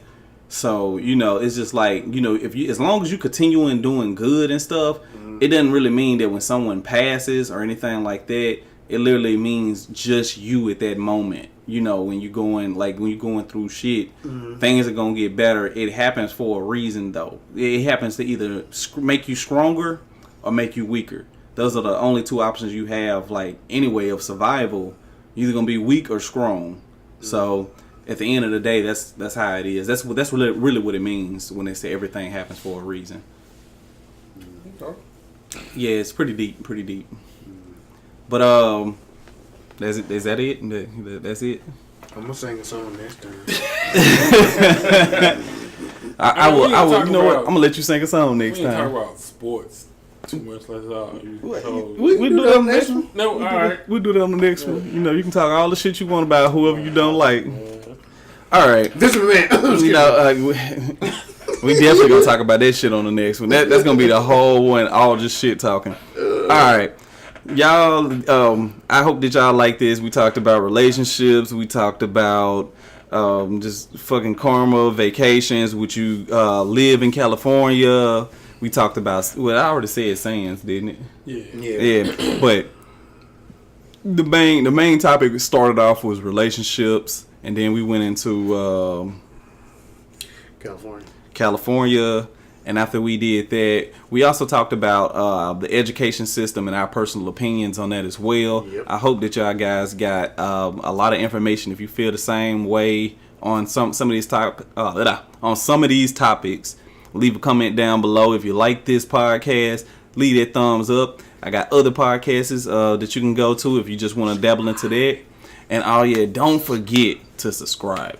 You know, I appreciate you guys so much for watching these videos and taking your time out the day. This is your boy, the Black Oni, with also the Kung Fu Kid and Rob. You know, see, Rob don't do it right, so I'm gonna have to do it for him. Right. Rob, aka Dunn, the God, aka the Sauce.